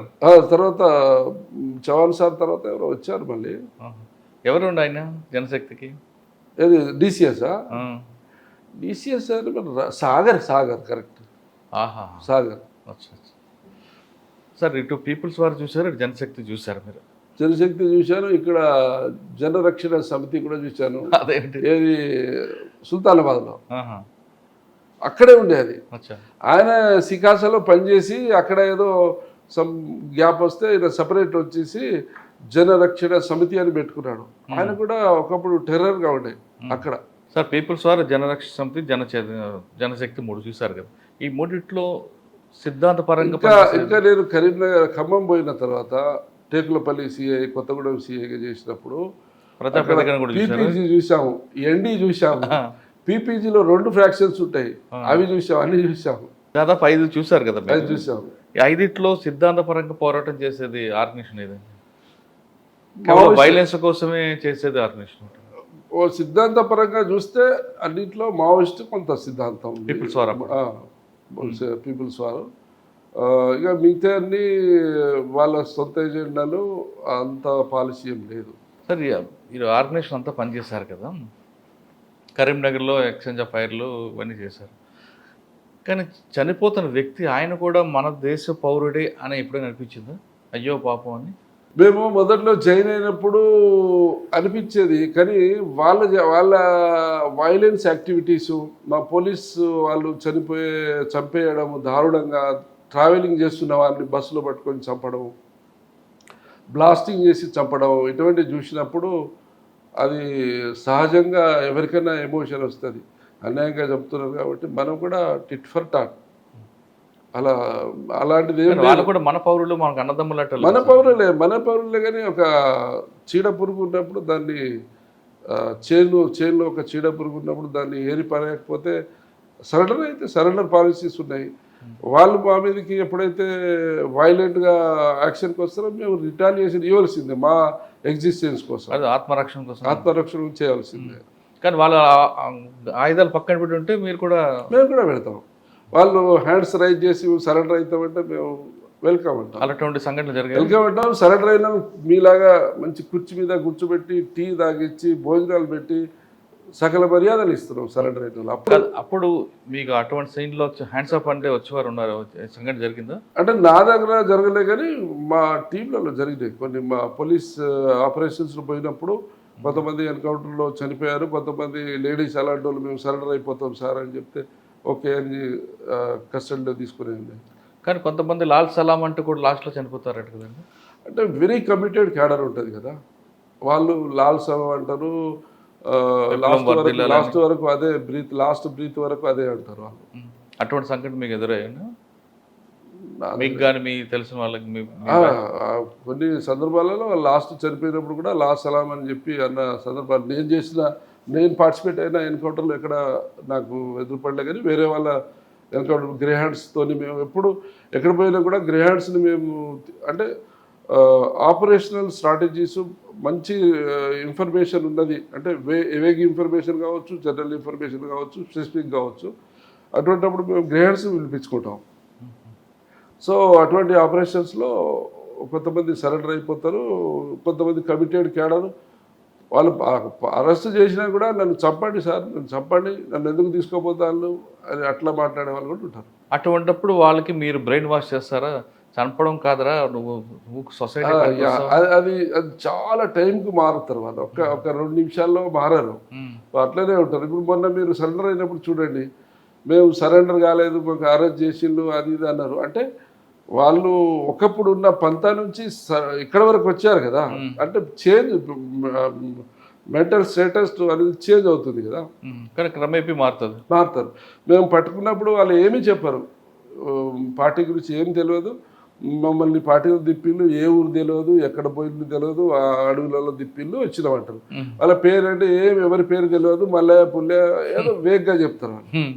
సో కొంతకాలానికి మనతో ఉన్న మనం వాళ్ళని ట్రీట్ చేసే విధానం నచ్చి అరే సార్కి ఏదో చెప్తేనే బాగుంటుంది అని ఒక థాట్ వస్తుంది. సో స్లోగా చెప్పడం స్టార్ట్ చేస్తాం. అంటే వాళ్ళని ఇంటరాగేషన్ అనేది మీకు మిగతా క్రిమినల్స్లో చేయరు, అట్లా చేయరు. వాళ్ళని కొట్టుడు మాట్లాడుతూనే ఉండాలి. వాళ్ళ మైండ్ను మనం స్టడీ చేసి ఎట్లయితే బ్రేక్ అవుతాడు, ఎట్లయితే వీడిని మనము వినోవర్ అవుతాం అనేది మనం స్టడీ చేసి చేయాల్సి ఉంటుంది. సార్ కొన్నిసార్లు వాళ్ళ మాటలు విని మనం కూడా తుపాకీ పట్టుకోవాలనిపిస్తుంటుంది అంటారు కొంతమంది ఆఫీసర్లు. అంటే వాళ్ళు అసలు దేశం ఏం చేస్తుంది, ఈ పీడిత ప్రజలు ఎలా మోసపోతున్నారు, ఇవన్నీ ఆర్థిక వ్యత్యాసాలు అని చెప్తుంటారు. వాళ్ళ స్పీచ్ విన్న తర్వాత అది నిజమే కదా అని మేము కూడా నక్సల్స్ వెళ్ళాలనుకున్నామని కొంతమంది ఆఫీసర్లు అంటారు. నిజమేనా? లేదు అట్లా ఉండదు. ఎవరు చిన్న కేడర్లో ఎవరు అలాంటి ఆలోచన వస్తుంది కావచ్చు, కానీ అట్లా వాళ్ళ ఇప్పుడు తుపాకీ గొట్టం ద్వారా రాజ్యాధికారం అనేది వాళ్ళ నినాదం.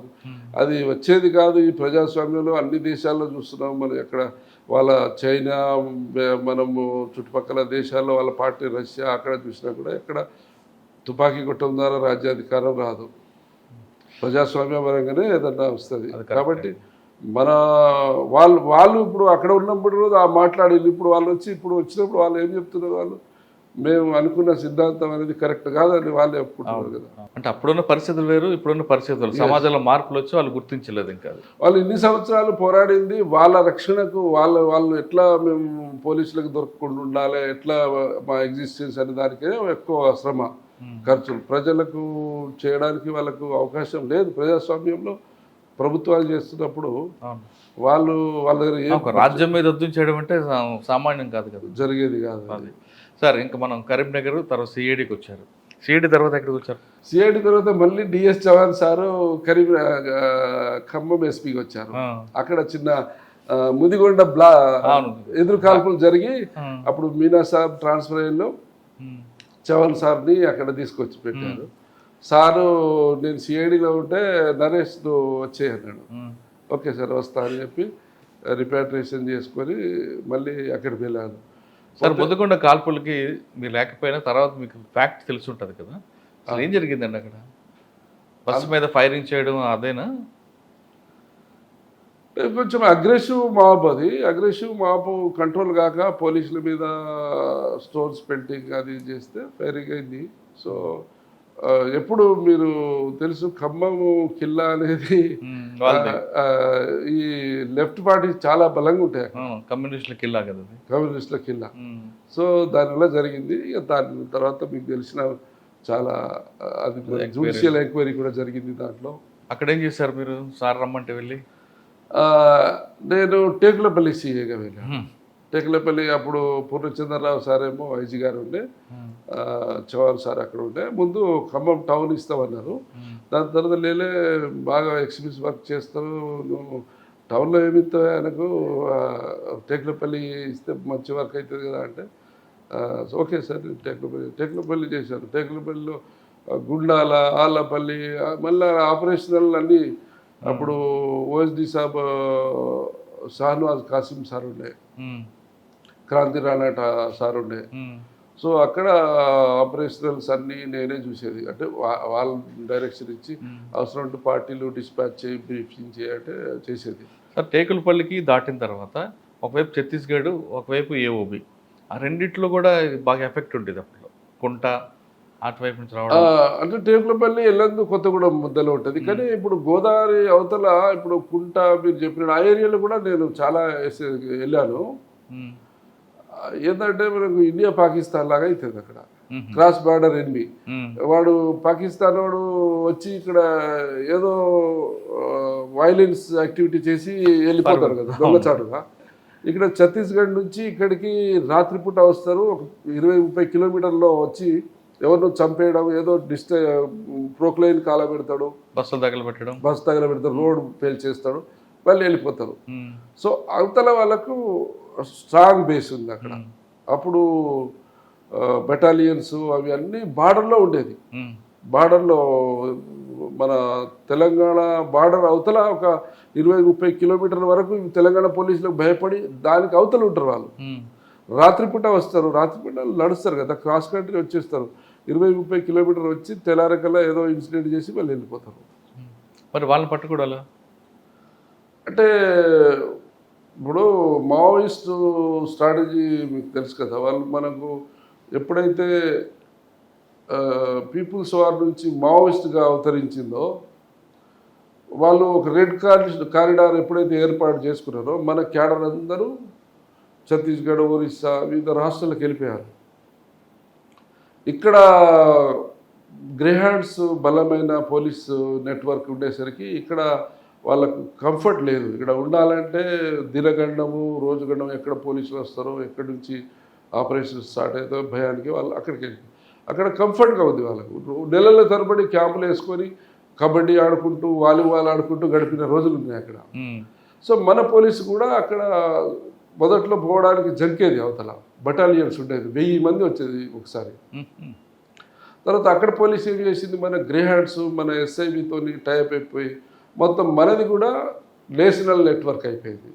సో వాళ్ళు కూడా మనకంటే మనలాగా వాళ్ళు కూడా పర్ఫెక్ట్ అయిపోయింది. ఫీల్డ్ ఆపరేషన్స్లో కావచ్చు, టెక్నాలజీ యూసేజ్లో కావచ్చు, వాళ్ళకి ప్రమోషన్స్, రివార్డ్స్, ఎంకరేజ్మెంట్ అయ్యేసరికి సో అక్కడ కూడా పర్ఫెక్ట్ అయిపోయారు. ఇప్పుడు అక్కడ బటాలియన్స్ అవన్నీ కూడా బయటకు వచ్చినాయంటే అక్కడ పోలీసులు స్ట్రాంగ్ అవడానికి ఒక ప్రధాన కారణం.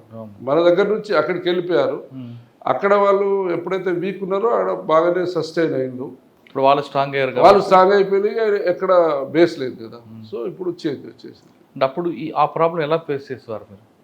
ఎందుకంటే అక్కడ ఏం కార్యక్రమం లేదు కాబట్టి ఆ పోలీసు కామ్గా ఉండేవారు. వాళ్ళ ఎఫెన్స్ అంతా మన దగ్గరే, షెల్టర్ అది అంటే మనము బార్డర్ క్రాస్ బార్డర్ ఎనిమి కోసం పాకిస్తాన్ బార్డర్లో ఎట్లయితే రాత్రి పగలు ఆర్మీ, ఎయిర్ ఫోర్స్ ఇవన్నీ ఎట్లయితే కాపలా కాస్తాం, మనది అదే పరిస్థితి ఉండేది. అవుట్ పోస్టులు పెడితే అవుట్ పోస్ట్ మీద లాంచర్, గ్రెనేడ్ లాంచర్లతో కొట్టడము, రాత్రిపూట అటాక్ చేయడం అటువంటివి జరిగినాయి. సో ఒక 4-5 ఇయర్స్ మనం బాగానే ఫేస్ చేసినాం. లాస్ట్ కూడా అయినా మనం అవతల పోయినప్పుడు గ్రేహాండ్స్ ఒకసారి బోట్లో మన వాళ్ళు క్రాస్ చేస్తుంటే బోటును కొట్టేయడం, పలివేళ ఒకసారి హెలికాప్టర్లో లిఫ్టింగ్ అవుతుంటే ఆర్ఐ చనిపోయాడు ఒక. సో లిఫ్ట్ అయ్యంగానే వాళ్ళు లాస్ట్ లిఫ్టింగ్ 2-3 ఎక్కే టైంలో వాళ్ళు బరస్ట్ ఫైర్ కొట్టిండు. పైలట్ ఏం చేస్తాడు, ఇమీడియట్లీ టేకప్ చేసుకున్నాడు. 3 మిగిలిపోయారు అక్కడ. వీళ్ళు పరిగెత్తి వాళ్ళు చావడానికి. ఇప్పుడు ఈ మొత్తం ఎపిసోడ్లో తీసుకుంటే వాళ్ళు మన అన్నదమ్ములాంటి వాళ్ళు అనుకున్నా మన మీదకి ఎప్పుడైతే పోలీస్ మీద ఫైర్ చేస్తున్నారో ఆత్మరక్షణ కాల్పులు జరుపుతున్నాం అని మీరు అన్నారు. అంటే ఒక సాఫ్ట్ కార్నర్ కనిపిస్తుంది మీకు. అలాగే ఒక బాధకరమైన సంఘటన చెప్పండి. అంటే మన వాళ్ళు ఇంత పోలీస్ డిపార్ట్మెంట్ ఇలా చనిపోయారని, అయ్యో పాపం అని మీకు ఎదురైన మీ అనుభవం? ఇప్పుడు నేను రాయకల్లో ఉన్నప్పుడు ఉమేష్ చంద్ర సార్ ఉండే కదా, ఉమేష్ చంద్ర సారు చనిపోవడం బాధ కలిగించింది బాగా. ఆయన వెరీ వెల్ఫేర్ ఆఫీసర్. పోలీస్ అనే పదం పక్కన పెట్టి సిబ్బందికి ఎంత వెల్ఫేర్ అంటే అది అది అది అందరు చేయాలనుకుంటారు కానీ అందరి వల్ల కాదు అది. సో అంత మంచి ఆఫీసరు. సో ఆయన కూడా ఫేక్ ఎన్కౌంటర్లు చేయమని కానీ వాళ్ళని బట్టు ఈ చేయమని ఎవరిని ఎంటర్టైన్ చేసేది కాదు. మంచి ఆఫీసర్. ఆయన ఎందుకు టార్గెట్ చేస్తారండి మా విషయం? అంటే అప్పుడు పోలీస్ స్టేట్ అంతా కూడా అప్పుడు ఎక్స్ట్రీమిజం పీక్ లెవెల్లో ఉండే, పోలీస్ కూడా దాన్ని కట్టడి చేయడానికి ఆపరేషనల్ స్ట్రాటజీస్ చాలా గ్రేహాండ్స్ అది ఇది పెట్టి బాగానే చేస్తుంది. సో వాళ్ళ క్యాడర్ లాస్ అయిపోయింది. అప్పుడు ఏంటంటే మన పెద్దపల్లి ఏరియాలో కోర్ట్ ఆపరేషను, ఆయన రామగిరి కిల్లా నుంచి తుపాకులు ఎత్తుకుని వచ్చిండు, అది ఇది ఇటువంటి దానికి వీళ్ళే చేశారంటే ఎవరు ఎస్పీ గారు డైరెక్ట్గా ఎక్కడ ఇన్వాల్వ్ అవుతారు. పోలీస్ ఇది ఇన్ఫిల్ట్రేషన్ చేయడము, వాళ్ళను కోర్టుగా పంపడం ఎస్పీ గారి లెవెల్లో కాదు కదా. అది ఎవరు చేస్తారు? అది ఎవరికి కాంటాక్ట్, కానిస్టేబుల్ క్లోజ్ ఉంటే కానిస్టేబుల్ డెవలప్ చేస్తారు, ఎస్ఐ క్లోజ్ ఉంటే ఎస్ఐ డెవలప్ చేస్తారు. ఆ ఇన్ఫర్మేట్ ఎవరు అట్లా తయారవుతారు, ఎక్కడ ఆ చదువు ఉంటుందని మనకు తెలిసి రాదు. అది సరే, ఆ పెద్దపల్లి కోవర్ట్ ఆఫీస్ చెప్పండి. నాకు అందరికీ తెలియదు. వీళ్ళు పార్టీలో ఈయనకు అప్పుడు ఆయన ఎవరు కోవర్ట్ ఆఫీస్ చనిపోయాడు కదా, కత్తుల సమ్మయ్యకు వాళ్ళకు ఇంటర్నల్ కాన్ఫ్లిక్ట్ ఏంటంటే ఈయన ఏదో డీగ్రేడ్ చేస్తున్నారని అది చేస్తున్నారని చెప్పి డీసీఎస్కు వీళ్ళకు పడక ఈయన ఏం చేసిండు, ఇటు కాంట్రాక్ట్ పెట్టేసుకొని వాళ్ళను కొట్టేసి తుపాకులన్నీ తీసుకొని వచ్చేసిండు. సార్, అప్పుడు కత్తుల సమ్మయ్య ఎక్కువ యాక్టివ్ ఉన్నాడా, జడల నాగరాజు ఎక్కువ యాక్టివ్ ఉన్నాడు? కత్తుల సభ్య యాక్టివ్ అనమాట. అంటే ఉమేష్ చంద్ర గారి ఇష్యూ మీకు బాగా బాగా కలిసి వేసింది. ఆ రోజు ట్రాన్స్ఫర్ అయిన రోజు కూడా నేను వెళ్ళి కలిశాను.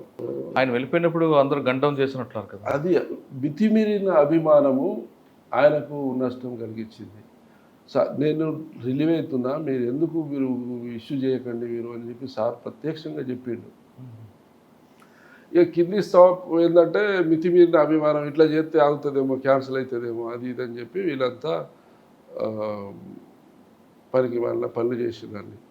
అది ఆయనకి నష్టం చేకూరు. అది దానివల్ల ఎస్పీ గారు ఇట్లా చెప్పించాడు, ఎస్పీ గారు కంట్రోల్ చేయలేదు, ఏదో రీజన్ ఉంటుంది గవర్నమెంట్. సీనియర్ ఆఫీసర్లు వాళ్ళని ఆయన్ని అసెంబ్లీ నడుస్తుంది, చంద్రబాబు నాయుడు ఉన్నారు, ట్రాన్స్ఫర్ అని ముందన్నారు, తర్వాత ఈ పత్రికా ఆఫీసుల మీద దాడి అని, బస్సులు డామేజ్ అని, అది ఇది అని ఇష్యూ అయింది కదా. అంత బాగా పోలీసులే ఇట్లా చేస్తున్నారు ఎట్లా అని చెప్పి సస్పెన్షన్. అంటే మితిమీరిన అభిమానం ఇది. మితిమీరిన అభిమానం సార్, ఎవరికి కూడా చేయవద్దు చేయవద్దు అని అప్పీల్ చేసిండు. అయ్యో, మితిమీరిన అభిమానం ఏంటంటే ఇక ఆయనకి నష్టం వచ్చింది, ఆయనకు నష్టం కలిగించింది. తర్వాత మీరు టేకులపల్లి అయిన తర్వాత ఎక్కడికి వచ్చారండి ఇన్స్పెక్టర్ అయిపోయాక? టేకులపల్లి తర్వాత అప్పుడు నాకు కొంచెం మా పోలీసులో ఎట్లుంటుందంటే, కరీంనగర్లో నేను 4-5 పోలీస్ స్టేషన్ చేశాను. ఇక్కడ అందరితోని పరిచయాలు ఉన్నాయి, పొలిటికల్ కావచ్చు, ఆఫీసర్ అందరితోని. ఇక్కడ నాకు మంచి రికగ్నేషన్ ఉంటుంది, పని చేస్తాడని ఆఫీసర్ కూడా. అక్కడ పోయే వరకు కొంచెం కొత్త కొత్త అనిపించింది. చవాన్ సార్ కూడా ట్రాన్స్ఫర్ అయిపోయాడు. నేను మళ్ళీ బ్యాక్ వెళ్ళిపోతా అని చెప్పి తర్వాత షాన్వాజ్ కాసిం వచ్చినట్లున్నారు కదా. షాన్వాజ్ కాసిం సార్ వచ్చారు.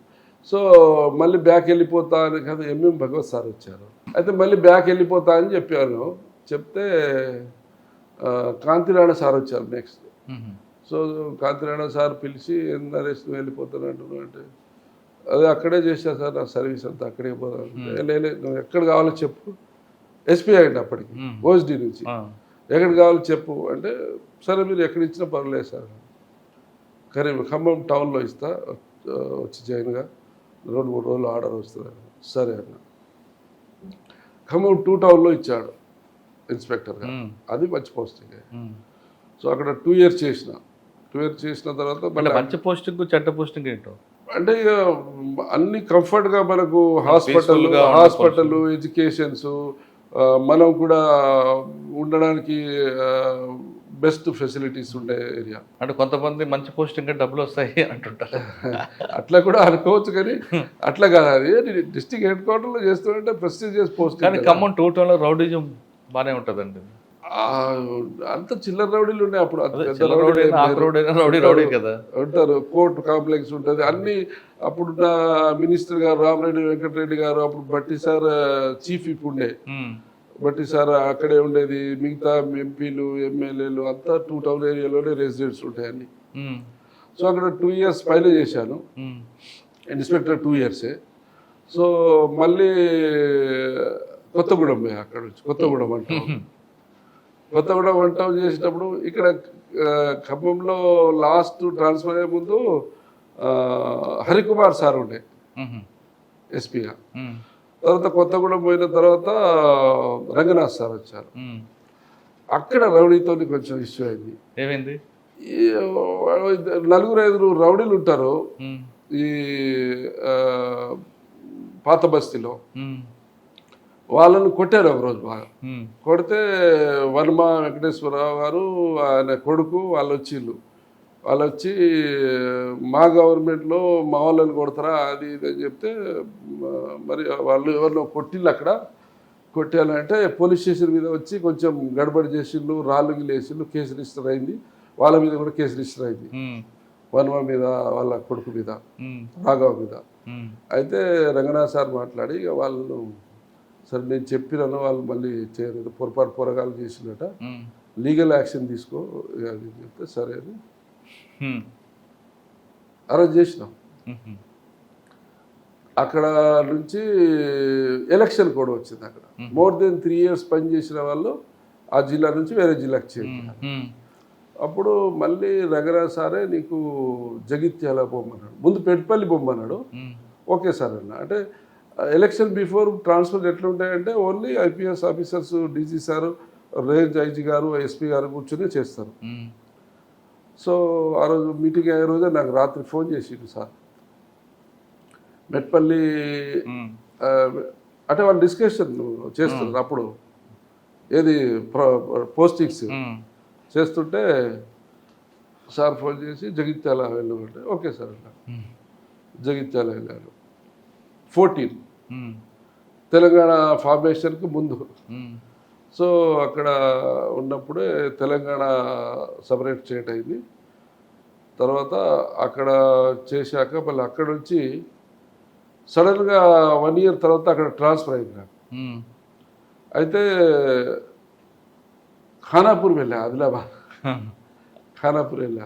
సార్ జగిత్యాలలో ఏముందండి, అక్కడ రకరకాల క్రైమ్ ఉంటుంది. ఒకటి కమ్యూనల్ ఉంటుంది, తర్వాత ఈ దుబాయ్ గల్ఫ్ ఉద్యోగాల పేరు మోసాలు. ఇప్పుడు నేను రాయకల్, కోరుట్ల, జగిత్యాల ట్రయాంగిల్ అన్నీ చేశా కదా, నాకు అంత ముందే తెలుసు. జగిత్యాలకు సంబంధించిన అక్కడ ఫైనాన్స్ వ్యవస్థ ఉన్నప్పుడు కూడా పనిచేసిన నేను. ఫైనాన్స్ అన్ని కొలాప్స్ అయినప్పుడు కూడా అక్కడే ఉన్నా నేను. మళ్ళీ నేను పోయిన తర్వాత దుబాయ్ ఏజెంట్ల మోసాలు, దుబాయ్ పోయే వాళ్ళు, ఈ అన్ని ఇష్యూస్ నాకు అంతకుముందు రాయకల్లో 3 years చేసిన, కోరుట్లలో 3 years చేసిన కదా. ఐడియా ఉందా? నాకు అంతకుముందు వాటి మీద ఫోకస్ పెట్టారా? పెట్టాము. పోతాని చంద్రశేఖరరావు కోరుట్ల ఫైనాన్స్ అరెస్ట్ కూడా నేను చేశాను అక్కడ. ఇది గల్ఫ్ ఉద్యోగాల మీద, గల్ఫ్ మీద చాలా మంది అరెస్ట్ చేసినాం. అక్కడ రకరకాల కమ్యూనల్ కోరుట్లలో, జగిత్యాలలో కమ్యూనల్. తర్వాత జగిత్యాల నుండి కోరుట్ల వెళ్ళే దారిలో బ్రోతల్ హౌస్లో ఒక వీధే ఉంటుంది, కనిపిస్తుంటుంది. దాని మీద మేము బాగా కష్టపడి కంట్రోల్ చేసినాం. మళ్ళీ ఇప్పుడు ఎట్లుందో తెలియదు కానీ మేము వాళ్ళు ఏంటంటే ఈ అమ్మాయిలను రొటేషన్ ఉంటుంది. వాళ్ళు విజయవాడ నుంచి వస్తారు, 15 రోజులు అక్కడ ఉంటారు, 15 రోజులు ధర్మపురి, 15 రోజులు జగిత్యాలని, ఇట్లా వాళ్ళు రొటేషన్ అవుతుంటారు. ఆర్గనైజ్డ్ క్రైమ్, అది ఆర్గనైజ్డ్ క్రైమ్. సో వాళ్ళని పట్టుకుంటే వాళ్ళు ఇన్నోసెంట్, ఎక్కడి నుంచో వస్తారు. మేము మొన్ననే వచ్చినాం సార్, వీళ్ళ కూడా అడిగితే ఏంటంటే మా తమ్ముని కూతురు, మా మేనత్త బిడ్డ, ఏదో ఒక రిలేషన్ చెప్తారు. వాళ్ళు ఉండడం కూడా ఇంట్లోనే ఉంటారు, ఒకటే ఇంట్లో తింటారు, ఒకటే చోట గడుపుతారు వాళ్ళు. అయితే దీన్ని ఎట్లా కంట్రోల్ చేయాలి అని మేము అప్పుడు ఎస్పీ గారు హరీష్ కుమార్ సారా, శివకుమార్ సార్ ఉన్నారు, ఇప్పుడు కూడా సార్ ఉన్నాడు సార్. సో ఏం చేసినాం, ఆర్గనైజర్ని పట్టాము. ఆర్గనైజ్ పెట్టి ఒక కేసు 2-3-4 కేసులు పెట్టి ప్రాపర్టీ అటాచ్మెంట్ తీసుకున్నాం. దాంట్లో యాక్ట్లో ఉంది అది. సో ఈ బిల్డింగ్ అటాచ్మెంట్ గవర్నమెంట్ కాన్ఫిస్కేట్, దాన్ని యాక్షన్ పెట్టిస్తాం అది అని చెప్తే వాళ్ళని పట్టుకొచ్చినాం. మొత్తం ఆర్గనైజర్ని పట్టుకొచ్చి ఒక 4-5 ఉన్నారు. వాళ్ళకు 5-6 రూములు ఉంటాయి. ఏది మనకు రెంట్ ఇచ్చే వాళ్ళు ఉంటారు కదా జాతరలో, అట్లా 4-5 ముసలి లేడీస్ ఉంటారు. వాళ్ళు కూడా పట్టుకొచ్చి చేసి, ఇక మేము ఎవ్వరి రానియం, ఇక మా ఇంట్లో సెన్సేజ్ చేసిన ఇంట్లో ఎవరెవరు ఉంటారు, భార్య ఎవరు, భర్త ఎవరు, కొత్తలు ఎవరు వచ్చినా కూడా మాకు తెలియకుండా వస్తే అరెస్ట్ చేస్తాం అని అట్లా కట్టడి చేసినాం. కట్టడి చేస్తే కంట్రోల్ చేసాం. విలేజర్స్ కూడా అందరు వచ్చి, సార్ ఏం సార్ మేము పక్కన మా ఫ్యామిలీ ఎట్లుండాలి, మేము ఎవడో వస్తాడు, ఇటు చూస్తాడు, అటు చూస్తాడు, మా పిల్లలు బయటకి ఎట్లా వెళ్ళాలి సార్, అది అని వాళ్ళు చాలా ఇబ్బంది. అంటే ఒకప్పుడు ఈ హౌజెస్ ఉన్నప్పుడు సిటీ అక్కడ వరకు లేదు, ఈ సిటీ బయట ఉండేది ఒకప్పుడు. సిటీ డెవలప్ అవ్వకుంటూ అక్కడ వరకు అయిపోయింది, అది సిటీలో అయిపోయింది ఇల్లు. సో వాళ్ళు కూడా వచ్చి కంప్లైంట్ చేయడము. తర్వాత ఇప్పుడు జగిత్యాలలో పొలిటికల్ అంటే అప్పుడు అంతగా లేదు. జీవన్ రెడ్డి సార్ ఉండే, ఎల్రమణ సార్ ఉండే, తర్వాత అప్పుడే సంజయ్ కుమార్ సార్ డాక్టర్, ఒరిజినల్గా డాక్టరు, అప్పుడే పొలిటికల్ ఫీల్డ్లో వచ్చాడు. సో అప్పుడు సంజయ్ కుమార్ సార్ గెలిచారు, జీవన్ రెడ్డి సార్తో మంచిగా కలిసి ఉండేది. అప్పుడు లేదు, వైరం లేదు. తర్వాత డెవలప్ అయింది అది. సార్ కరీంనగర్లో మీరు చేస్తున్నప్పుడే ఒక 2 సెంట్రల్ కమిటీ మెంబర్లు ఉండేవారు, వీళ్ళిద్దరు యూజీఏ, వాళ్ళ మీద ఫోకస్ చేశారా? చేశాము. But central committee members level ఎట్లుంటారంటే వాళ్ళు వేరే స్టేట్స్లో నెట్వర్క్ ఉంటాయి. అంటే ఇక్కడ నెట్వర్క్ ఉంటుంది కానీ వాళ్ళ షెల్టర్స్ కానివ్వండి, వాళ్ళ వేరియస్ స్టేట్లో ఉంటాయి. అవి మన ఒక పోలీస్ స్టేషన్ లెవెల్లో, ఒక సర్కిల్ డివిజన్ లెవెల్లో వాళ్ళని ట్రాక్ చేయడం కొంచెం కష్టం. మరి మీరు సోర్స్ అండ్ డెవలప్ చేయలేదు అక్కడ? ఎందుకంటే చేశాం. తిరుపతి, గణపతి గారు వీళ్ళందరూ అక్కడే ఉంచారు. గణపతి గారు రాయకల్లో పనిచేసిన కదా, రాయకల్లో ఆయన టీచర్ అప్పుడు. లాస్ట్ డే ఉప్పు మడిగే దొర అని అంటారు, వెంకటేశ్వరరావు రాజేశ్వరరావు గారు ఉండే ఆయన. సో అప్పటికి 2-3 కేసులు ఉంటే లాస్ట్ డే రాయకల్ పోలీస్ స్టేషన్లో అటెండెన్స్ బుక్లో అటెండెన్స్ పెట్టి పోతూ ఉప్పు పడుగు రాజేశ్వరరావు గొడ్డలతో నరికేసి అండర్ గ్రౌండ్ వెళ్ళిపోయాడు. మీరున్నారు అప్పుడు? నేను లేను, ఆ ముందే పోయాడు. But history turn the page learn the work అని అంటారు కదా. సో ఆయన ప్రొఫైల్ ఏంది, ఆయన ఎక్కడ చదువుకునే, వాళ్ళ భార్య అక్కడ ఏఎన్ఎంగా చేస్తుంది, వాళ్ళ బ్రదర్ అక్కడ టీచర్గా చేశాడు రాయకల్లో, ఉప్పల్ లక్ష్మణరావు బ్రదర్. కానీ వీళ్ళ మీద మీరు ఫోకస్ పెట్టారు అప్పుడు? అంటే ఫ్యామిలీ హిస్టరీ స్టడీ చేసినాము కానీ వీళ్ళ దగ్గరికి రారు, వీళ్ళతో కాంటాక్ట్ లేదు అని చెప్పి అర్థమైంది. తర్వాత అదేవిధంగా మల్లోజు వేణుగోపాల్ కూడా ఆ ఏరియా నుంచి వచ్చారు కదా. నేను సుల్తానాబాద్లో ఉన్నప్పుడు మల్లోజుల వేణుగోపాలరావు అక్కడ జూలపల్లి ఏరియా. సో అది కూడా ఎవరున్నా, ఇప్పుడు మేము పోలీస్ స్టేషన్కి చార్జ్ తీసుకుంటే యూజీ కాడర్లు ఎంతమంది ఉన్నారు, వాళ్ళ ప్రొఫైల్ ఏంది, వాళ్ళ ఫ్యామిలీస్ ఎక్కడున్నాయి, కేడీలు డీసీలు రౌడీలు ఎట్లయితే చూస్తామో ఓకే ఇది కూడా స్టడీ చేస్తాం. మల్లా రాజరెడ్డి గారిది కూడా చూసాం. వాళ్ళు ఓల్డ్ క్యాడర్ కదా అంతా.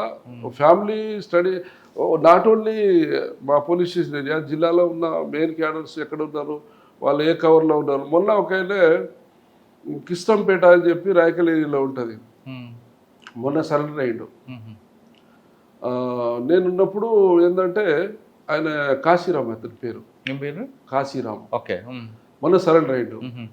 మేము ఉన్నప్పుడు వాళ్ళ ఇంటికి పోయేది, వాళ్ళ తండ్రి వాళ్ళని పోలీసులు వస్తే కొడతారు, ఏది ఇస్తారని అనేది కాదు. వాళ్ళతో మంచిది, పెద్ద బాగున్న కొడుకు, పోతే పోనీయండి, ఎక్కడో పోయి మీరైతే మంచిగా ఉండండి అది అని చెప్పేది.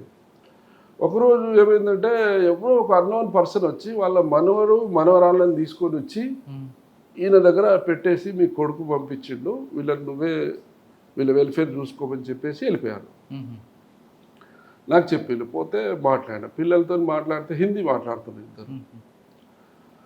తర్వాత సరెండర్ అయిన క్యాడర్ని అడుగుతాం మేము, మరి ఫలానా వాడు ఎక్కడున్నాడు, వీడు ఎక్కడున్నాడు. మొన్న సరెండర్ అయిన వాళ్ళు కూడా అడిగితే మన దగ్గర వాడు ఇక్కడ వీడు ఎక్కడ అడ్రస్ చెప్తారు కదా. అడిగితే సార్ వాడు డెన్ కీపరు, ఏదో షాప్ పెట్టుకొని ఐరన్ హార్డ్వేర్ షాప్ పెట్టుకొని ఎక్కడో ఉంటాడు, అడ్రస్ తెలియదు అన్నాడు. పిల్లల్ని అడిగితే హిందీ మాట్లాడుతున్నారు.